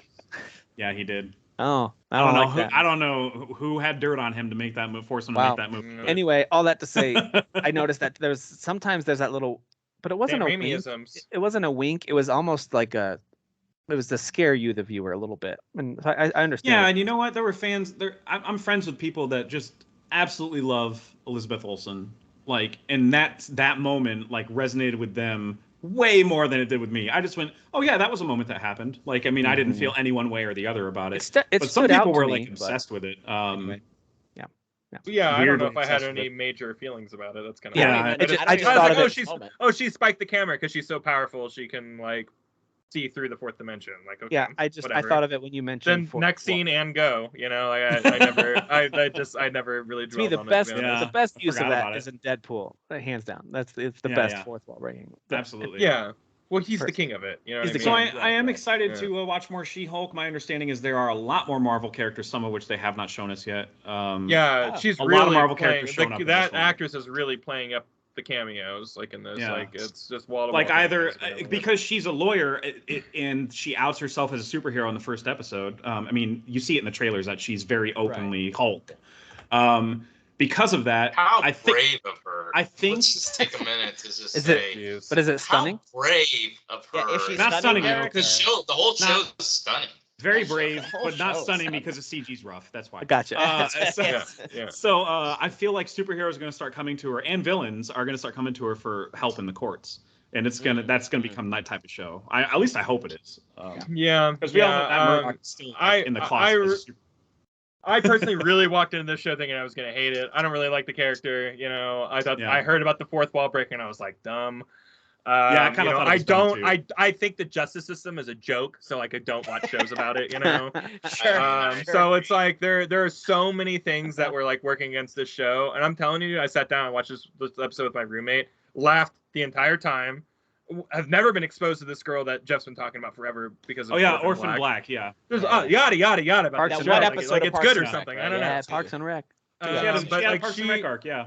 but she shows up. I don't even remember that, but like she shows up and is so effortlessly a leading woman in this, and is so effortlessly funny and delivers things in not just a comedic way, but just like I don't know, just like she's a freaking natural. It feels Yeah, like she's she's a actually natural- reacting to these things in a real way. it just- when Bruce tells feels her real. you've been exposed to lethal doses of whatever gamma radiation, she goes, I'm gonna die, and like her reaction like genuinely genuine. emulated Like, the straight up like panic she's attack. really, yeah. And then Bruce was like, wait, let me elaborate. And she's like, you don't lead with You don't She's pause like, there. Yeah, don't pause there. Yeah. and her It's good reaction stuff. just felt so genuine and natural, and not like she's I love acting that. or whatever. So Well, I and don't some know. of the stuff feels like it's ad-libbed by her, like which I don't know how much some of that stuff is happening on the set or whatever, but like I it's feel like when I Marvel would- feel like it's just rolling off the tongue and it's not being read off a script, I'm just like, this I have to take notice of this. Yeah. So Right. she's amazing, you know. We don't get a lot of Hulk. I know like people have like opinions about the Hulk. Oh, they like Yeah. you know they bastardized the Hulk in the Marvel series. His power range is small or whatever. I agree. You're not wrong or whatever. This is the Hulk that we got, so just like embrace it or whatever. At this point, I'm embracing it. I think it's really cool His to see story's this. not Like, over yet. I wouldn't- yeah, Yeah, his I story's not wouldn't over write yet. We're off- probably I s- building towards World War Hulk. To be I honest, was about you to know? say I wouldn't write that off yet. Which, I mean, so we you kind know, of like got we're there we're with just Ragnarok, but yeah, Yeah. absolutely, you know, and That's what I heard. and that actually ties back into the first episode with how things kind of like start off in this episode, like that stuff, like that Sikatar or whatever that place is called, like Sakaar. yeah, Sakaar, that place, you see something in that first episode that. okay. So I think there's some stuff that's building here, you know, and I also love the differences that they wrote in between the two of them, because Bruce is trying to treat her like him, like, oh, you're the Hulk now, so you're Right. clearly going to have a split personality. You're clearly going to have this problem and this problem and this problem. Because that's what he and knows. she's like, and she's like, Bruce, we're literally different people, so that's not. And yeah, they that's end all up she's not totally being the sentient. same. She doesn't like lose, like she doesn't go to a fugue state or anything like that, you know. But it's nice to see like Hulk, because we never got a Hulk movie. You know, we got the Incredible Hulk like from Yeah. Universal, and like that kind of is canon or whatever. And we get the Hulk in a movie here and there, whatever. But like this was like 40 minutes of the Hulk in this episode, so it was Yeah, just nice right. to see Mark Ruffalo like get to play that character for a Yeah. little bit. He's so great. And like that felt good. I like that a lot, you know. And I ended up wandering into this episode thinking I was going to hate it, and wandering out going, that might be my favorite Marvel show pilot so far, personally. it is for a me. really good first Is episode. Hulk Yeah. gonna be in the season or whole Hard to thing. tell. is it? Hard to tell. I've heard he's like second lead almost, like he's in almost every Oh, episode. okay, great. But this, I could also see the premiere just being his main thing, because he's And then it's he's sparked That educating would her. be to draw people in On the because he Hulk definitely stuff. watches women's shows. But let's move on. All right. Well, we do need to wrap it up because we're at time, and I gotta get going. But before we go, I gotta know: do they actually? Is her name She-Hulk? Do people? No one has actually said that call word. her that? No one has said Okay. that word yet. That just sounds like such a Thank dumb God. name to me. They have set up It's just over a and name over from the again in the comics. first episode that you don't There choose you your go. name. It's whatever the name is chosen for you. So Yeah, like they yeah. said that 3 or 4 times in the first episode. Yeah, so I feel like they're gonna call her She-Hulk, and her reaction is gonna be very what you'd expect on a Disney. Yeah, I don't like Yeah. that. That's Yeah. not good. I don't like that. I'm individual Hulk. She'll be like, "That's Individual. a horrible name," and then it'll do the joke of the title card's gonna be right Yeah, there. the title It's card like, hits really hard. She-Hulk. Yeah. Don't ever absolutely. call me that again. Title Yeah. card. They Boom. Can Hulk. I just- They Hulk. Yeah. Them. Yeah. them I'm just Hulk. gonna throw out a suggestion. They should change it to Z-Hulk and just get it over with. It's gonna be great. It's gonna be great. That's one of the cousins. Yeah, it's one of the cousins. All right, well, we do have to go. I know I have to bounce, but thank you guys for being here. We talked about a lot. We covered a bunch. We'll talk about some of the stuff we might have missed, games or shows, I was gonna next say we time didn't even around. do Better Call Saul. Well, let's talk about We'll that talk about it. the next Talk about it episode. I do, and I actually need to catch up on that because I don't have access to AMC, so I have to wait, I guess. To look. Yeah. Most- you can most catch them of- on half the season, but Yeah, I don't know where you are, but most of it's on Netflix. now. everything but the Okay. last half of the last season is up. On Yeah. Netflix. Okay, awesome, sweet. All right, well, thank you guys for watching and listening. Thank you guys for all being here. Full House has been fun, and we'll Yeah. see you next time. See ya. Derek has a tiny Wieners and wiener. butts. Derek has Give a tiny me wiener. a little. He likes tidbit, men's Jeff. butts. Jeff, does it? Oh, are we still recording? Never mind.